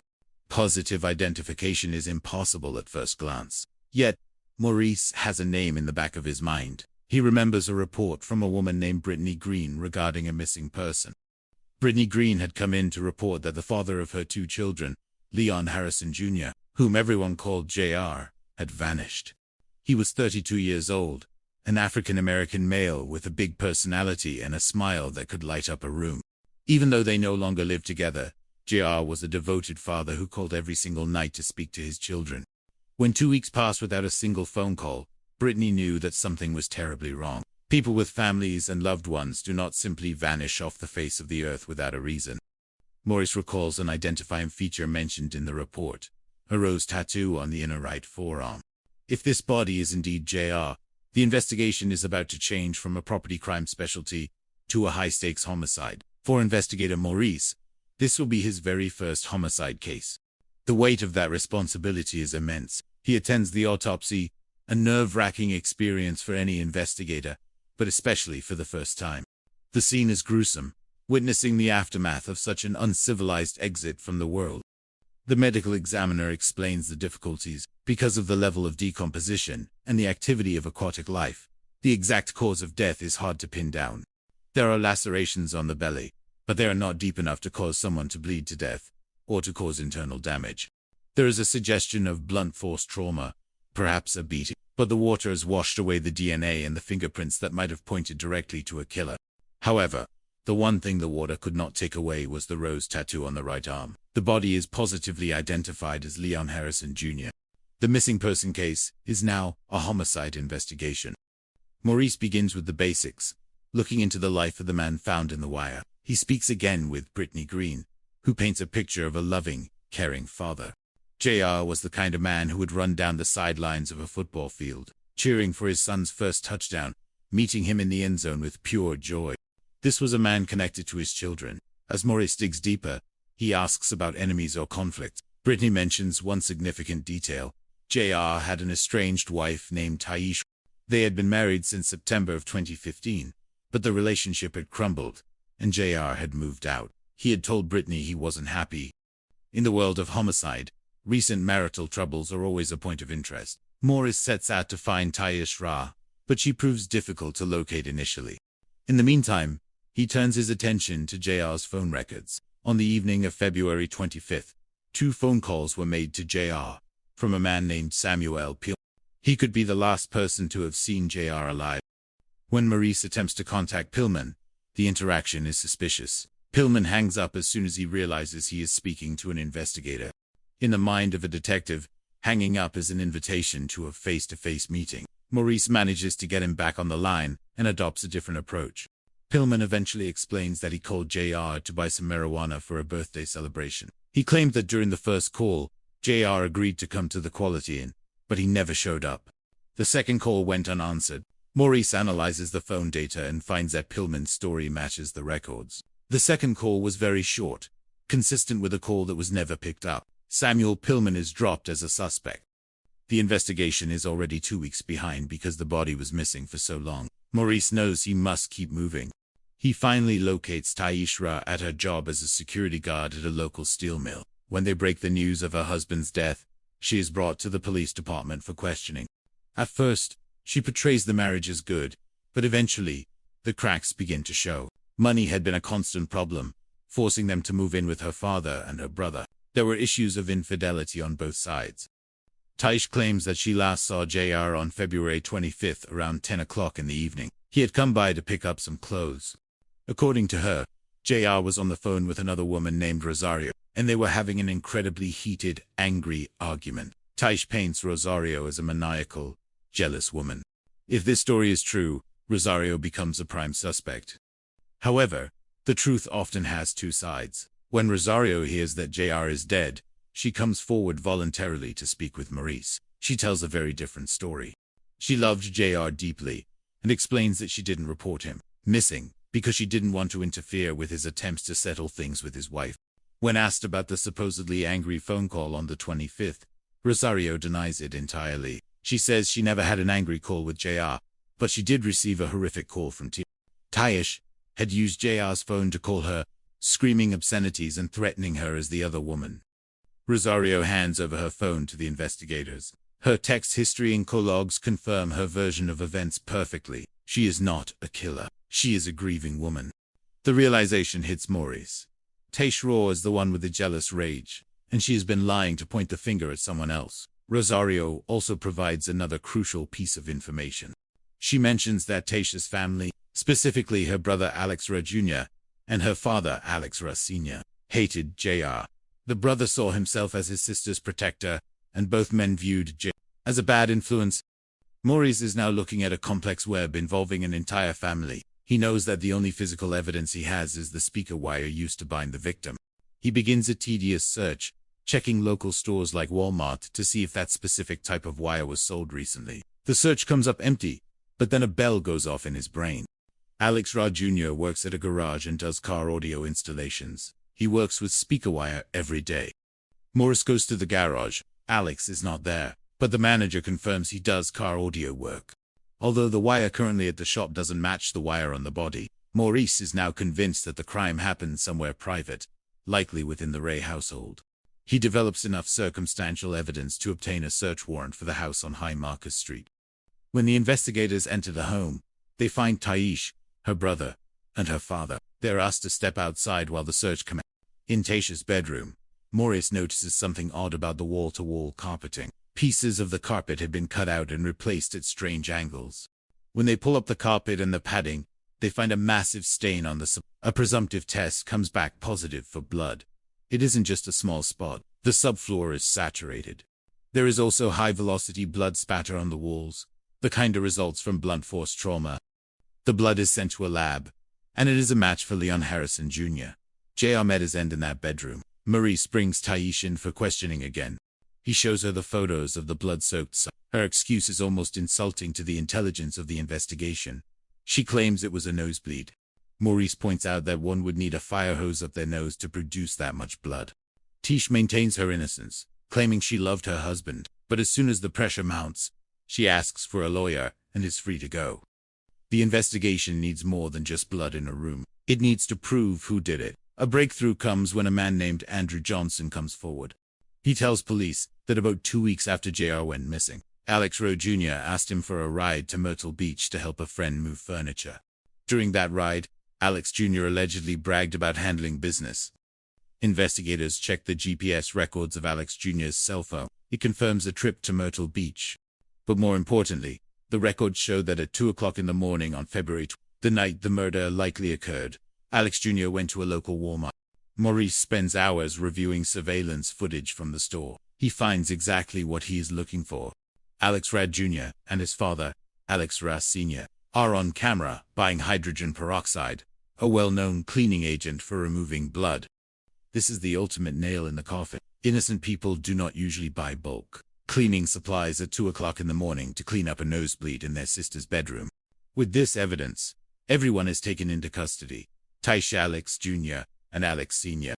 The theory of the crime becomes clear. Taish had lured JR to the house with the promise of a candlelight dinner and a reconciliation. It was a trap. When he entered the bedroom, he was ambushed by the family. He was beaten, subdued, and bound with speaker wire. The rage of a failing marriage and family animosity had culminated in a vicious assault. After he was killed, the family worked together to clean the scene and transport his body to the Black River, hoping the current would carry their secret into the depths of the Atlantic Ocean. In court, the jury sees the evidence for what it is. The father, Alex Sr., is found to be involved primarily in the cleanup and is convicted of obstruction of justice. Taisha and her brother, Alex Jr., are convicted of murder. The judge sentenced the siblings to 37 years in prison each, and the father to 8 years. Justice is finally served for JR and his children. For investigator Maurice, his first homicide case ends with the realization that good police work is the necessary consequence for evil behavior. It cannot bring JR back to watch his son score another touchdown, but it ensures that those who took him away are held accountable. The memory of Leon Harrison Jr. lives on in his family, who continue to honor his life, finding strength in the fact that the truth was finally brought to light. Homicide investigation is the ultimate test of an investigator's skill, and in this case, the echoes of the Black River led straight to the door of justice. It was a Saturday morning, the 11th of March, in the year 2017, in the quiet town of Georgetown, South Carolina. The world seemed at peace, as a local resident set out to enjoy his hobby of fishing on the serene waters of the Black River. However, the stillness of the morning was shattered when he noticed something drifting in the current that did not belong in nature.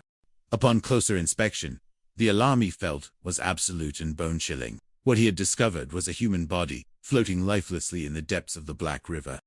I have spent my career closing murder cases, but I am not the only one who answered the call that day. It takes a rare breed to solve the unsolvable, to catch a ruthless killer, and to find justice for those who can no longer speak for themselves. That is exactly what it takes to be an American detective. In this jurisdiction, we are referred to as investigators. My name is Alan Morris.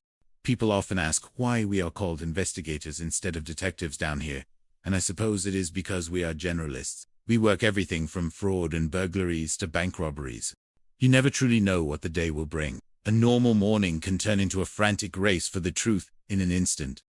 Really and truly, this job is life. When the body was discovered in the county jurisdiction, the sheriff office responded immediately. We received the call at approximately 1:30 that afternoon. When I arrived at the scene, the recovery process was already underway. Law enforcement officers had to physically grab hold of the individual by his clothing to ease him back to shore. At that moment, the questions were endless. Was this a tragic accident? Had someone fallen out of a boat? We simply did not know.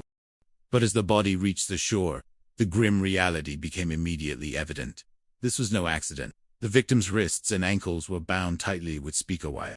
To any trained eye, this was a clear and undeniable indication of homicide. When a victim is found in the water, the complexity of the case increases exponentially.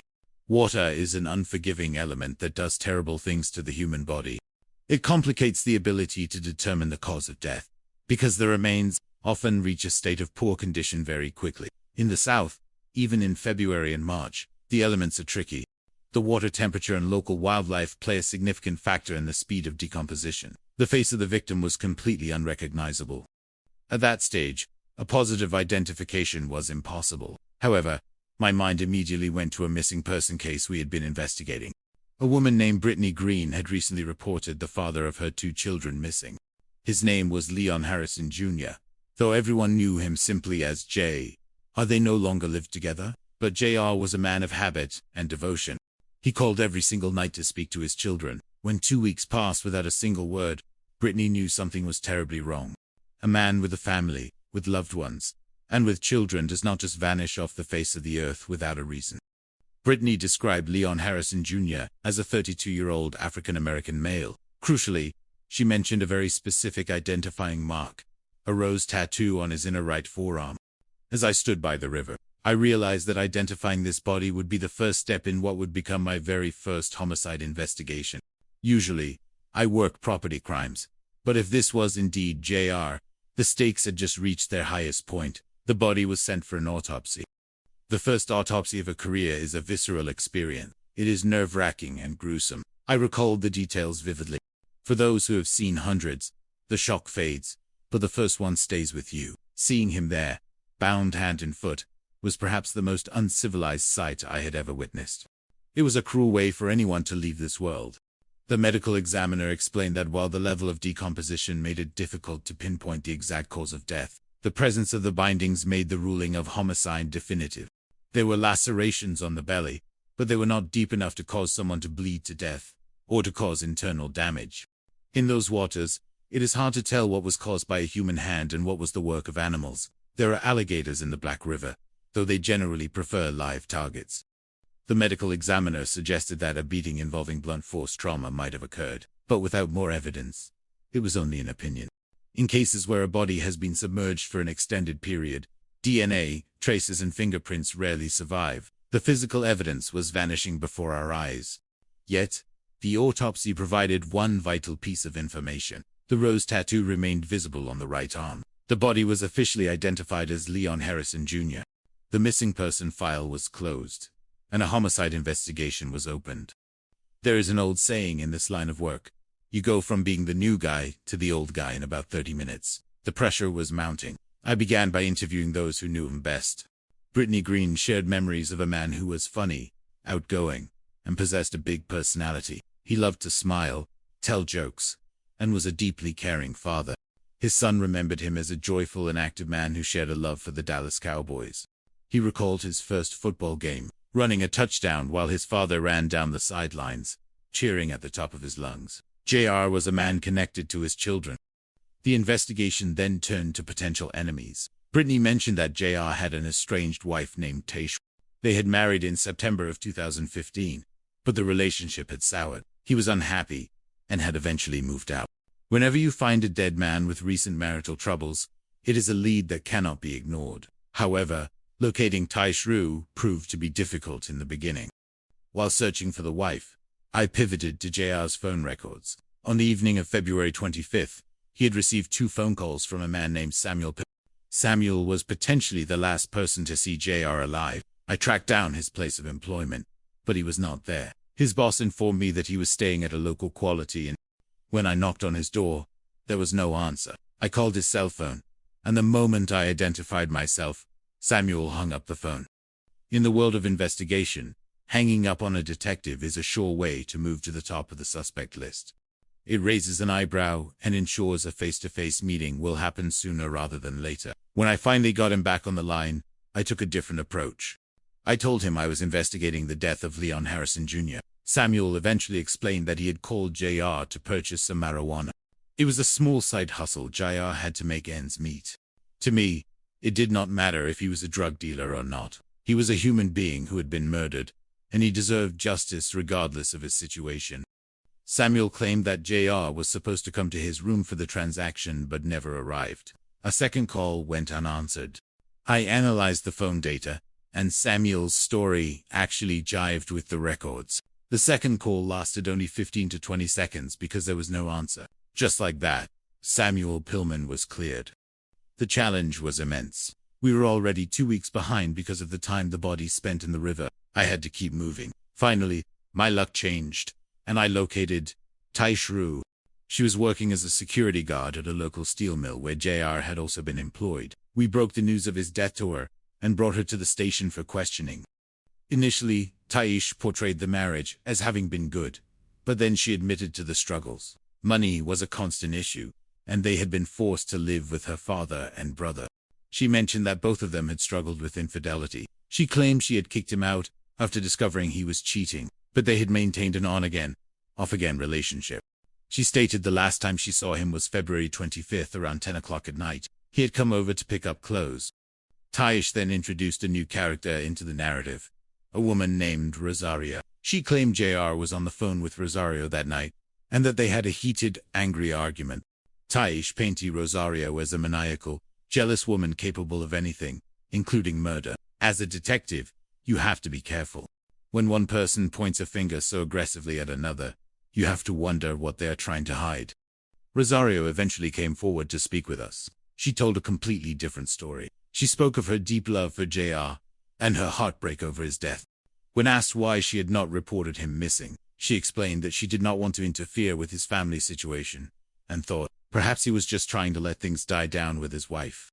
She described Taish as the one who was unfaithful and the one who harbored the rage. Rosario then addressed the supposed angry phone call. She said she never had an angry conversation with JR. Instead, she claimed she received a call from JR's phone after 10 o'clock that night, but it was Taish on the other end, screaming and cussing at her, calling her the other woman. Rosario handed over her phone, and the text and call history confirmed her story exactly. Rosario was not a killer. She was a victim of Taisha's deception. The focus shifted back to the Rue family. We learned that Taisha's brother, Alex Rue Jr., and her father, Alex Rue Sr., both harbored a deep hatred for Jay. They viewed him as a bad influence? This was starting to look like a family affair. I was losing sleep trying to piece it together. The only physical evidence we had was the speaker wire. I began searching local stores, like Walmart, to see if I could find a match for that specific wiring. If I could find where it was purchased, I might find a surveillance video of the killers. But the search turned up nothing. The wire was generic and could have come from anywhere. Then, a realization struck me. Alex Rue Jr. worked at a garage where he installed cars. He worked with speaker wire every single day. I visited the garage, but the wire he used there did not match the wire on the body. Still, the connection was too close to ignore. We lacked a crime scene, but the most likely scenario was that JR was killed inside the Rue household on High Market Street. Something terrible had happened in that house. We developed enough circumstantial evidence to obtain a search warrant. When we arrived, Taish, her brother, and her father were all present. As we searched the home, we looked for anything: cutting tools, wire, or DNA. When we entered Taisha's bedroom, something immediately stood out. The wall-to-wall carpeting had been tampered with. Pieces of the carpet had been cut out and replaced at odd angles. It was a terrible attempt at a cover-up. We pulled up the carpet inserts and the padding beneath. There, on the subfloor, was a massive, dark stain. A presumptive test confirmed it was blood. There was so much of it that it had soaked through the padding and into the wood. We spent hours in that room and found high-velocity blood spatter on the walls, the kind that comes from a brutal beating. We sent samples to the lab, and they confirmed the blood belonged to Leon Harrison Jr. He had met his end in that bedroom. I brought Taish back in for questioning. I showed her the photos of the saturated stuff. Her explanation was almost insulting to the intelligence of the investigation. She claimed it was a nosebleed. I told her quite frankly that she could have had a fire hose up her nose and not produced that much blood. That was a life-threatening injury. She continued to deny any involvement, claiming she would never hurt her husband. But we knew the truth. One person could not have bound and moved a man of JR's size alone. She had help. When she requested a lawyer, we had to let her go. We knew what happened, but we had to prove it. Then, a man named Andrew Johnson came forward. He told us that shortly after JR went missing, Alex Rue Jr. had asked for a ride to Myrtle Beach to help a friend move furniture. Alex had been acting strangely, laughing about doing business. We checked the GPS records on Alex's phone, and they confirmed the trip. More importantly, the records showed that at 2 o'clock in the morning on February 26, the night of the murder, Alex and his father had gone to a local Walmart. We scoured the surveillance footage from that Walmart and found them. There they were, Alex Rue Jr. and Alex Rue Sr., purchasing large quantities of hydrogen peroxide. Hydrogen peroxide is a well-known agent for cleaning blood. There is no reason for two men to be buying cleaning supplies at 2 in the morning. They are trying to erase the evidence of a crime. This was the final nail in the coffin. We moved in and arrested all three of them. Based on the evidence, we reconstructed the final moments of JR's life. Tish had lured him to the house with a promise of a candlelight dinner in the bathtub. It was a trap designed to prey on his hope for reconciliation. When he entered the bedroom, he was ambushed by the family. He was beaten, subdued, and bound with speaker wire. After he succumbed to his injuries, they moved his body to the Black River and threw him in, hoping the current would carry him to the Atlantic Ocean where he would never be found. In court, the jury saw through the lies. The father was convicted of obstruction of justice for his role in the cleanup and sentenced to 8 years. Taish and her brother, Alex Jr., were convicted of murder. The judge sentenced each of them to 37 years in prison. When the verdict was read, there were tears of relief. Justice had finally been served for JR and his children. His daughter spoke of the pain of not having a father during her teenage years, of needing him to show her the way. But they still honor him every year, releasing balloons at the river and visiting his favorite restaurant. They'd know he is still with them in spirit. This case will always stay with me because it was my first homicide. It taught me that, while we cannot prevent every evil act, we can ensure that there are consequences for those who commit them. Good police work is the answer to the human condition. We are the consequences for your behavior. That is what we do.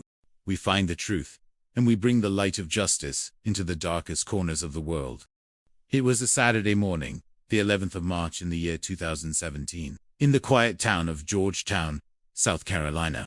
The atmosphere was typical for a southern spring, heavy with the scent of damp earth and the slow movement of the Black River.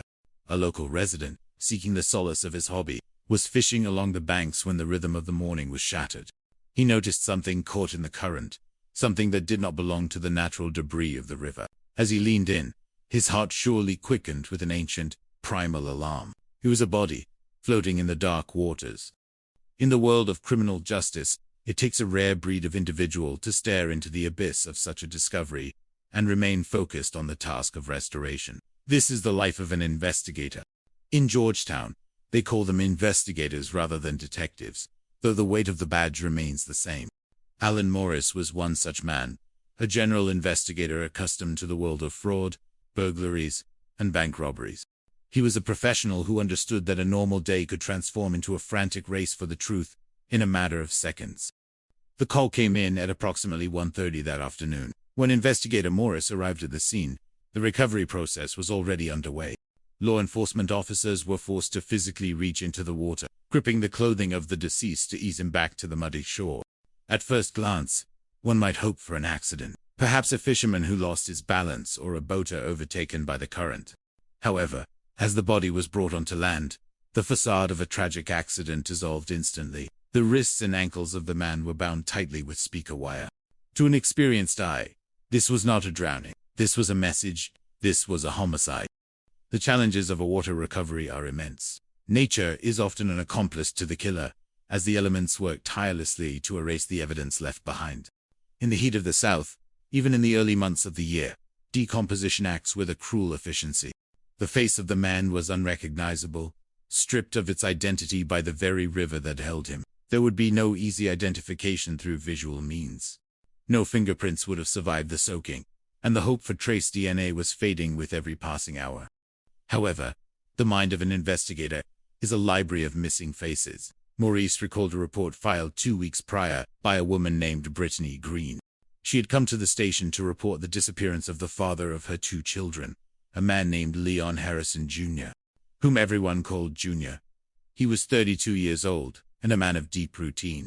Despite no longer living with Brittany, he called his children every single night. When those calls stopped for 14 consecutive days, Brittany knew that he had not simply vanished of his own volition. He was a man with roots, a man with a big personality and a smile that could light up a room. The autopsy was a grim necessity, and for investigator Morris, it was a profound milestone. This was to be his very first homicide case, his first journey into the sterile, quiet room where the dead tell their final stories. The medical examiner could not determine the exact cause of death due to the advanced state of decomposition, but the bindings spoke volumes. The lacerations found on the body were shallow, not enough to cause a fatal loss of blood. There was speculation of blunt force trauma, a beating so severe it stole the life from the man, but the river and its inhabitants had obscured the specifics. Yet, amidst the tragedy, a single piece of evidence remained intact. On the inner right forearm of the body was a tattoo of a rose. It was the mark Brittany Green had described. The missing person case was now officially a murder investigation. In the culture of homicide investigation, there is a saying that one goes from being the new guy to the old guy in about 30 minutes. The pressure on Morris was immense. He began with the people who knew Junior best. Brittany described a loving father, a man who would run down the sidelines of a football field cheering for his son's first touchdown. But every life has its complications. Brittany revealed that Junior had an estranged wife named Taish Rue. Their marriage had been a turbulent affair, marked by financial strain and infidelity. They had recently separated, and Junior had moved out, seeking a life away from the tension of the Rue household. The investigation turned toward technology. Phone records are the modern footprints of a soul. On the evening of February 25th, the records showed 2 calls from a man named Samuel Pillman. When Maurice attempted to contact Pillman, the man hung up the phone the moment he heard the word investigator. To a detective, a hung phone is an invitation. However, after a more measured conversation, Pillman explained that he was merely a customer looking to buy a small amount of marijuana from Junior to celebrate a birthday. He claimed Junior never showed up for the meeting. The phone records supported his story, showing a second call that went unanswered. Pillman was a dead end, but the timeline was becoming clear. The focus shifted back to the estranged wife, Taish Rue. When Maurice finally located her, she was working as a security guard at a local steel mill, the same place Junior had once worked. When told of her husband's death, her reaction was complex. She painted a picture of a marriage that was initially good but soured by money problems and JR's alleged infidelity. She claimed the last time she saw him was on the night of February 25th, when he came by to pick up clothes. Crucially, she introduced a new character into the narrative, a woman named Rosario. Taish claimed that Rosario was a jealous, maniacal woman who was obsessed with Junior. She described a heated phone argument that Junior supposedly had with Rosario while at the Rue residence. It was a classic diversionary tactic, a way to point the finger of guilt at a rival. However, when Rosario walked into the police station of her own accord, the narrative flipped. Rosario was not a monster. She was a woman in grief. She handed over her phone, and the text messages told the real story. It was Taish who was the aggressor. It was Taish who was sending threats and rants. The jealousy was not coming from the girlfriend. It was coming from the wife. The psychological profile of the Rue family began to darken. Rosario mentioned that Taisha's brother, Alex Rue Jr., and her father, Alex Rue Sr., had a profound distaste for Junior. The brother viewed himself as his sister's protector, and the father saw Junior as a negative influence. The pieces of the puzzle were beginning to form a terrifying picture of a family conspiracy. Investigator Maurice returned to the only physical evidence he had, the speaker wire. He discovered that Alex Rue Jr. worked at a garage where he installed car audio systems. While the wire at the garage did not perfectly match the wire found on Junior, the connection was too coincidental to ignore. Maurice knew he needed to find the crime scene. JR had been found in the river, but he had been killed somewhere else. The likely location was the place he was last seen. A search warrant was executed on the house on High Market Street. Inside Tayshia's bedroom, the investigators found a sight that chilled them. A section of the wall-to-wall carpeting had been crudely cut out and replaced with mismatched scraps. When they pulled up the carpet and the padding, they found the subfloor saturated with blood. It was a massive amount of blood, far beyond what a simple injury could produce. There was high-velocity spatter on the walls, the hallmark of a violent beating. When confronted with the blood, Tayish offered a defense that was almost insulting in its simplicity. She claimed it was a nosebleed. Maurice, with the dry wit of a man who has seen too much, noted that one would need a fire hose up their nose to produce that much blood. Tayish maintained her innocence, claiming she would never hurt her husband, but she quickly requested a lawyer and walked out of the station. The investigation hit a temporary plateau until a man named Andrew Johnson came forward. He reported that shortly after Junior went missing, Alex Rue Jr. had asked for a ride to Myrtle Beach. During that trip, Alex had made chilling admissions, laughing about the situation. The investigators used GPS data from Alex's phone to confirm the trip. More importantly, they tracked his movements to a local Walmart at 2 o'clock in the morning on February 20. The surveillance footage from the store provided the final, damning evidence. There, on camera, were Alex Rue Jr. and Alex Rue Sr., the father and son, purchasing hydrogen peroxide in the middle of the night. Hydrogen peroxide is a well-known agent for cleaning blood. The image of the father helping his son clean up a murder scene in their own home was the ultimate nail in the coffin for the Rue family. The truth was finally laid bare. Tayish had lured Junior to the house with a deceptive text message promising a candlelight dinner and a reconciliation. It was a trap. When Junior entered the bedroom, he was ambushed by the family. He was subdued, beaten, and bound with speaker wire, while he was still alive or recently deceased. The family then worked together to transport his body to the Black River, hoping the current would carry their secrets into the Atlantic Ocean. In the court of law, justice was served. The jury recognized the roles each played. Alex Rue Sr. was convicted of obstruction of justice and sentenced to 8 years in prison. Tayish Rue and her brother Alex Jr. were convicted of murder. The judge sentenced both to 37 years behind bars. For the children of Leon Harrison Jr., the loss is a wound that may never fully heal.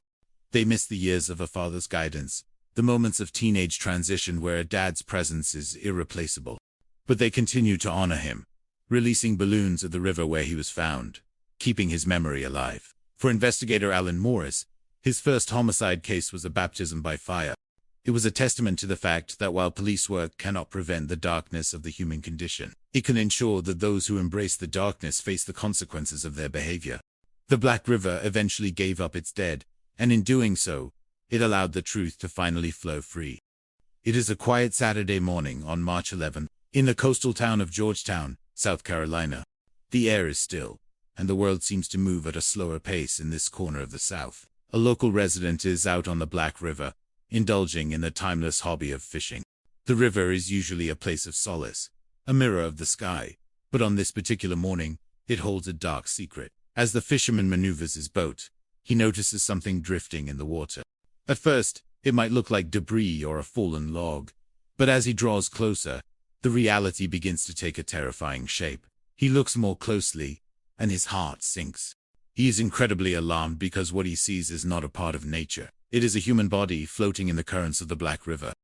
In the world of law enforcement, there is a rare breed of individuals who answer the call when the unthinkable happens. Investigator Alan Morris is one of those individuals. In Georgetown, they call them investigators rather than detectives, a title that reflects their role as generalists who handle everything from fraud to bank robberies. However, every law enforcement officer knows that a normal day can turn into a busy day in the blink of an eye. For Alan Morris, this call about a body in the river is about to change his life and his career forever. It is 1:30 in the afternoon when the sheriff's office receives the report. When Maurice arrives at the scene, the officers are already in the process of bringing the remains to shore. It is a grim task, requiring them to physically grasp the clothing of the deceased and ease him onto land. At first, there is the lingering hope that this was an accident, perhaps someone who fell from a boat or slipped into the water. But as soon as the body is on solid ground, that hope vanishes. The victim's wrists and ankles are bound tightly with speaker wire. This is not an accident. This is a clear, cold indication of homicide. When a body is found in the water, the complexity of the case increases exponentially. Water is a cruel element for a human body, accelerating decomposition and making the cause of death difficult to determine at a glance. In the heat of the South, even in February and March, the elements are tricky. The face of the victim is unrecognizable, a blank canvas of tragedy. Identification seems impossible at first, but investigator Morris reaches back into his memory. He recalls a missing person report filed recently by a woman named Brittany Green. Brittany Green had come to report that Leon Harrison Jr., a man everyone called Junior, had vanished. Junior was the father of her 2 children. Although they no longer lived together, he was a devoted father who called every single night to speak with his kids. When those calls stopped for 2 weeks, Brittany knew something was terribly wrong. A man with family, with loved ones, with children who look up to him does not simply vanish off the face of the earth. Junior was described as a 32-year-old, African-American male with a distinct identifier, a rose tattoo on his inner right forearm. This case is a milestone for investigator Morris. While he has worked many property crimes, this will be his very first homicide investigation. The weight of responsibility is heavy as the body is sent for an autopsy. For a new investigator, the first autopsy is a shock to the system, a gruesome introduction to the darker side of humanity. The victim was bound hand and foot, a sight that Morris describes as the most uncivilized way a person could leave this world. The medical examiner explains that the level of decomposition is too great to determine the exact cause of death, but the bindings alone allowed him to rule it a homicide. There are lacerations on the belly, but they are not deep enough to cause someone to bleed to death or cause internal damage. The river is home to many creatures, including alligators, but even the wildlife could not mask the human cruelty involved. The medical examiner suggests that a beating may have occurred, involving blunt force trauma, but without definitive proof, the investigation must rely on other leads. In a homicide in the water, DNA and fingerprints are often lost to the elements. However, the one thing that remained was the rose tattoo on the right arm. It confirmed the identity. The body was indeed Leon Harrison Jr. The missing person file was closed, and a homicide file was opened. Maurice, feeling the pressure of being the new guy, who must quickly become a seasoned professional, begins his inquiries. He talks to Brittany Green again. She paints a picture of a man who was funny, outgoing, and possessed a big personality. He loved to smile. He loved to tell jokes. And above all, he was a caring father. His son remembers him as joyful and active, recalling a memory of his first football game where his father ran down the sidelines, cheering him on as he scored a touchdown. Junior was a man who was deeply connected to his children. The investigation then pivots to the people in Junior's life. Brittany mentions that Junior had an estranged wife named Taishra. They had been married since September of 2015, but the relationship had soured. Junior had moved out because he was unhappy. Marital troubles are often the starting point in a homicide, a potential motive hidden behind closed doors, but locating Taishra proves to be difficult at first. Maurice moves on to Junior's phone records, searching for the last person to speak with him. He finds 2 phone calls from a man named Samuel Pillman on the evening of February 25th. When Morris tries to contact Pillman at his job, he is not there. His boss mentions he is staying at the Quality Inn.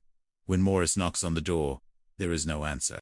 He calls Pillman's cell phone, but as soon as Maurice identifies himself as an investigator, Pillman hangs up. In the world of investigation, hanging up on a detective is a quick way to become a primary suspect. However, when Morris calls back and explains the gravity of the situation, Pillman changes his tune. He admits that he called Junior to buy some marijuana for a birthday celebration. Junior had a side hustle, selling a bit of grass now and then. To investigator Maurice, this does not matter. Whether he was a drug dealer or not, Junior was a human being who was murdered, and he deserved justice. Pillman explains that Junior agreed to meet him at the hotel but never showed up. The phone records confirm this, showing a second call that lasted only 15 to 20 seconds because there was no answer. Samuel Pillman is cleared as a suspect, leaving Maurice back at square one, 2 weeks behind the trail. Finally, Morris locates Taishra at her job as a security guard at a steel mill. When they break the news of Junior's death, she is brought to the police station for questioning. Junior had also worked at the same steel mill. Taish describes their marriage, admitting that money was always a problem, and they were forced to move in with her father and brother. She claims both she and Junior had issues with infidelity. She says the last time she saw him was February 25th around 10 o'clock in the evening when he came to pick up his clothes. She claims he was on the phone with another woman named Rosario, and they were having a very heated argument. Taish paints Rosario as a maniacal, jealous woman who is capable of anything. But the narrative shifts when Rosario comes forward to talk to the police. She tells a completely different story. She speaks of her deep love for Junior and a heartbreak over his death. She admits she didn't report him missing because she didn't want to interfere in his complicated life, thinking he was just trying to let things die down with his wife.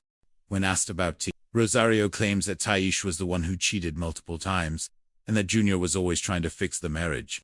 Rosario provides her phone to the detectives, and the text history reveals the truth. There was no angry call from Rosario to Junior. Instead, there was a call from Taish, using Junior's phone, screaming and threatening Rosario. Rosario is not a killer. She is a victim of Taish's rage. With Rosario cleared, the focus shifts back to Tiesh and her family. Rosario mentions that Taish's brother, Alex Ra Jr., and her father, Alex Ra Sr., both hated Junior. Alex Jr. saw himself as his sister's bodyguard, and both men felt Junior was a bad influence. Maurice is now looking at a family affair. He looks at the only physical evidence he has, the speaker wire. He checks local stores like Walmart, but no one has bought that specific type of wire recently. Then, a realization hits him. Alex Ra Jr. works at a garage where he installs car stereos. He works with speaker wire every day. Although the wire at the garage does not perfectly match the wire on the body, the connection is too strong to ignore. The investigators believe that Junior was killed inside the Ra household. They obtain a search warrant for the house on High Marker Street. While the family waits outside, Maurice and his team process the home. In Taisha's bedroom, they notice something strange about the wall-to-wall carpeting. Pieces of the carpet have been cut out and replaced at odd angles. When they pull up the carpet and the padding, they find a massive stain on the side. A presumptive test confirms it is blood. There is so much blood that it is soaked into the wood. There is high-velocity spatter on the walls, the kind of pattern that comes from a brutal beating. It is clear that a violent struggle took place in this room. The blood is confirmed to be Junior's. When Taish is questioned about the blood, she gives a laughable excuse. She claims it was a nosebleed. Maurice sarcastically reflects that one would need a fire hose up their nose to produce that much blood. Despite the evidence, they do not yet have enough for an arrest. They need more than just blood. They need a witness or a confession. The breakthrough comes from a man named Andrew Johnson. He tells the police that after Junior had been missing for 2 weeks, Alex Ra Jr. asked for a ride to Myrtle Beach. During the drive, Alex Jr. was laughing and allegedly made incriminating comments about having done business. GPS records from Alex's cell phone confirm the trip took place.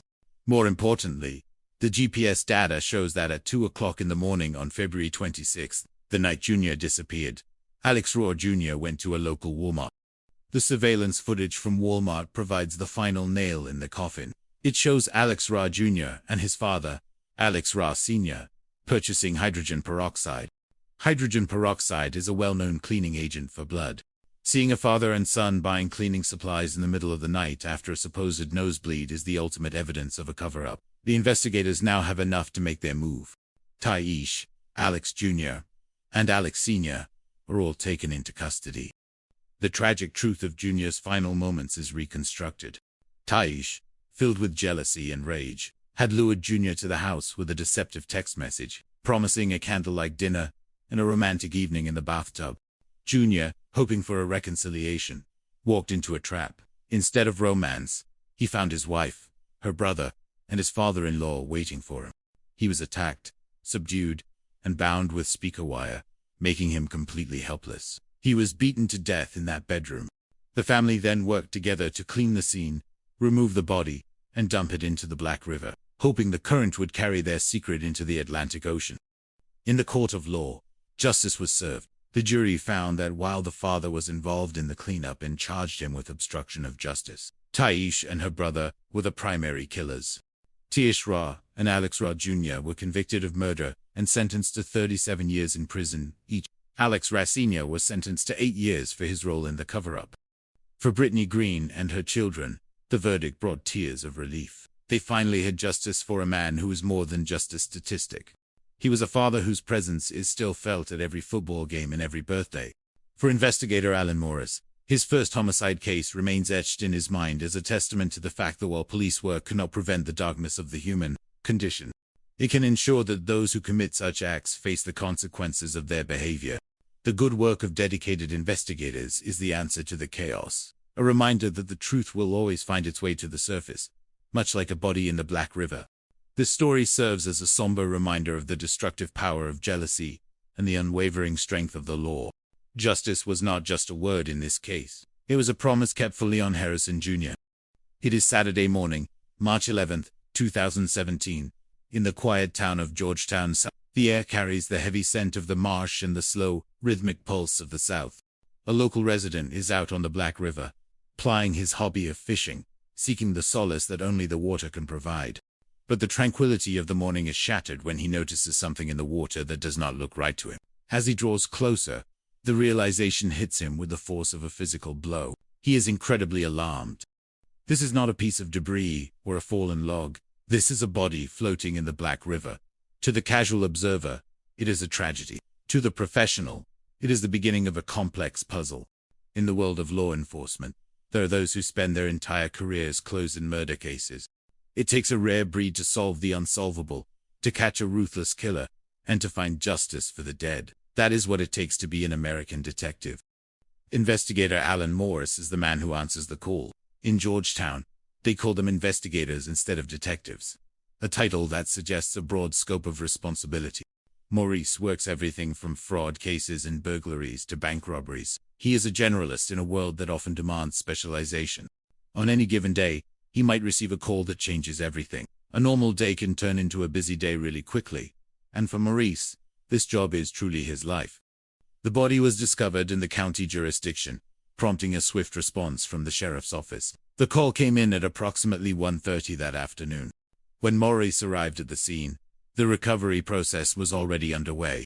Law enforcement officers had to physically take hold of the individual by his clothing and carefully ease him back to the shore. At that moment, the questions were endless. Was this an accidental drowning? Had someone fallen from a boat? The river is a treacherous place, and accidents are common. However, once the body reached the shore, the narrative changed instantly. It was immediately evident to Maurice that this was no accident. The victim's wrists and ankles were bound with speaker wire. This detail transformed the scene from a recovery to a homicide investigation. When a victim is found floating in the water, the complexity of the case increases exponentially. Water is an enemy to forensic science, doing terrible things to the human body. The elements in the South, even in February and March, play a significant factor in the speed of decomposition. The face was unrecognizable, and a positive identification was impossible at that stage. Despite the condition of the remains, Morris began to connect the dots in his mind. He recalled a missing person report filed recently by a woman named Brittany Green. She had come in to report that the father of her 2 children, Leon Harrison Jr., whom everyone called JR, had vanished. Although they no longer lived together, JR was a devoted father who called every single night to speak to his children. He had not called in 2 weeks. A man with family, loved ones, and children does not simply vanish off the face of the earth without a trace.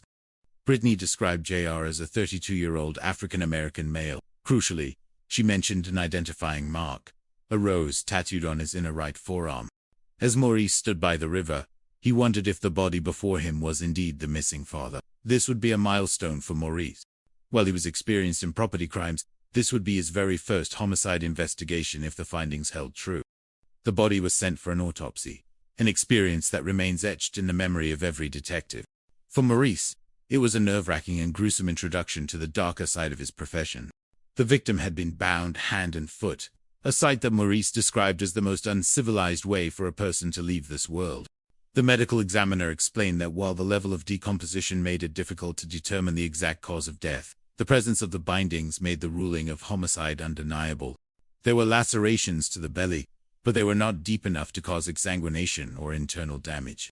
The presence of animals in the water made the interpretation of these injuries even more difficult. The medical examiner suggested that blunt force trauma from a beating might have been involved, but he could not say for certain. In a water recovery case, DNA and fingerprints are rarely recovered. The findings of the autopsy were relatively limited, with one major exception that provided the breakthrough the investigators needed. The presence of a rose tattoo on the right arm confirmed that the body was indeed Leon Harrison Jr. The case was officially retitled from a missing person investigation to a homicide. Maurice felt the weight of the responsibility. In the world of homicide investigation, There is an expression that you go from being a new guy to an old guy in about 30 minutes. He began by diving into the life of the victim. Brittany Green provided a portrait of a man who was funny, outgoing, and possessed a big personality. He was a loving and caring father who would run down the sidelines of a football field, cheering for his son's first touchdown. The bond between JR and his children was the cornerstone of his life. The investigation then turned to JR's personal life. Brittany mentioned that he had an estranged wife named Tasha. They had been married since September of 2015, but the relationship had soured. JR had moved out, complaining of unhappiness and constant friction. This introduced a classic motive: marital trouble. Maurice found it difficult to locate Tasha initially, so he pivoted to JR's phone records. The records revealed that on the evening of February 25th, JR had received 2 phone calls from a man named Samuel Pillman. Pillman became a person of interest, potentially the last person to see JR alive. When Maurice attempted to contact him at his place of residence, the Quality Inn, Pillman hung up the phone upon hearing the investigator's name. This behavior immediately raised an eyebrow. In the mind of a detective, hanging up on the police is a sure way to ensure an in-person meeting. Maurice called back with a different approach, explaining that he was investigating a death. Pillman finally agreed to talk. He admitted that he had reached out to JR to purchase some marijuana for a birthday. CELEBRATR had a small side hustle selling grass, a detail that Maurice viewed with professional neutrality. To Maurice, it did not matter if the victim was a drug dealer or a saint. He was a human being who had been murdered, and he deserved justice. Pillman explained that during the first call, JR agreed to meet at the hotel. However, JR never showed up. A second call went unanswered. The phone record supported Pillman's story, showing a short duration for the second call, consistent with an unanswered ring. Pillman was dropped as a suspect, leaving Maurice back at square one, 2 weeks behind the trail. The investigator finally located Tasha at a steel mill where she worked as a security guard. It was the same place where JR had also been employed. When they broke the news of his death, she agreed to come to the police department for an interview. Initially, she painted a picture of a good marriage that had eventually turned cold. She mentioned that money was a constant issue, which had forced them to move in with her father and brother. She claimed that both she and JR had been unfaithful. Tayish stated that the last time she saw JR was on February 25th, around 10 o'clock in the evening, when he came by to pick up some clothes. She claimed he was on the phone with another woman named Rosario, and they were having an incredibly heated argument. Tayish described Rosario as a maniacal, jealous woman who was out of control. This directed the investigation's spotlight onto Rosario. When Rosario learned of JR's death, she came forward voluntarily. She spoke of her deep love for him and explained that she had not reported him missing because she did not want to interfere in his complicated domestic situation. She provided a completely different perspective on the marriage, claiming that Tayish was the one who had been repeatedly unfaithful, and that JR was constantly trying to fix the relationship. The investigators confronted Rosario about the alleged angry phone call on the night of the 25th. Rosario denied ever having an angry conversation with JR instead. She claimed that Tayish had called her from JR's phone, ranting, raving, and screaming threats. Rosario handed over her phone, and the text history and call logs confirmed her version of events. She was not the aggressor. She was a woman mourning the loss of a man she loved. The investigation shifted back to Tayish and her family. Rosario had mentioned that JR did not get along with Tasha's brother, Alex Ross Jr., or her father, Alex Ross Sr.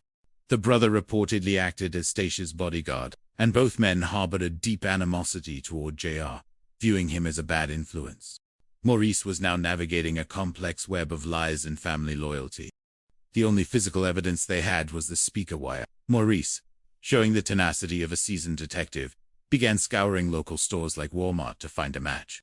He struck out at the retail level, but then a bell went off in his brain. Alex Ross Jr. worked at a garage where he installed car audio system. He worked with speaker wire every single day, although the wire at the garage did not provide a direct match to the bindings. The circumstantial connection was growing stronger.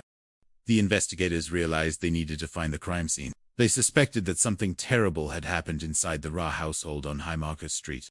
With enough circumstantial evidence, they secured a search warrant. As they processed the house, they entered Tasha's bedroom and noticed something odd about the wall-to-wall carpeting. Pieces of the carpet had been cut out and replaced at strange angles. When they pulled up the replacement pieces and the padding beneath, they found a massive stain on the side. A presumptive test confirmed it was blood. It was not just a small spot. The wood was saturated. High-velocity blood spatter was also found on the walls, indicating a violent beating. Forensic testing later confirmed that the blood belonged to Leon Harrison Jr. JR had met his end in that very room.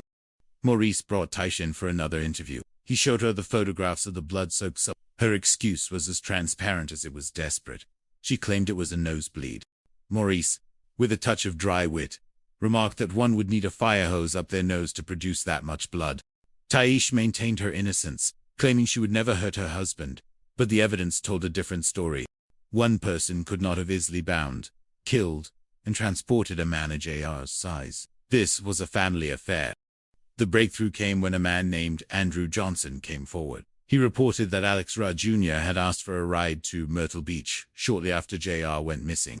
GPS data from Alex Jr.'s phone confirmed the trip. More importantly, the phone data showed that at 2 o'clock in the morning on February 26th, Alex Jr. had gone to a local Walmart. The surveillance footage from the store provided the ultimate nail in the coffin. It showed Alex Ra Jr. and his father, Alex Sr., purchasing hydrogen peroxide, a well-known cleaning agent for removing blood. There they were, in the middle of the night, buying supplies to clean up a murder scene in their own home. It was a moment of pure euphoria for the investigators.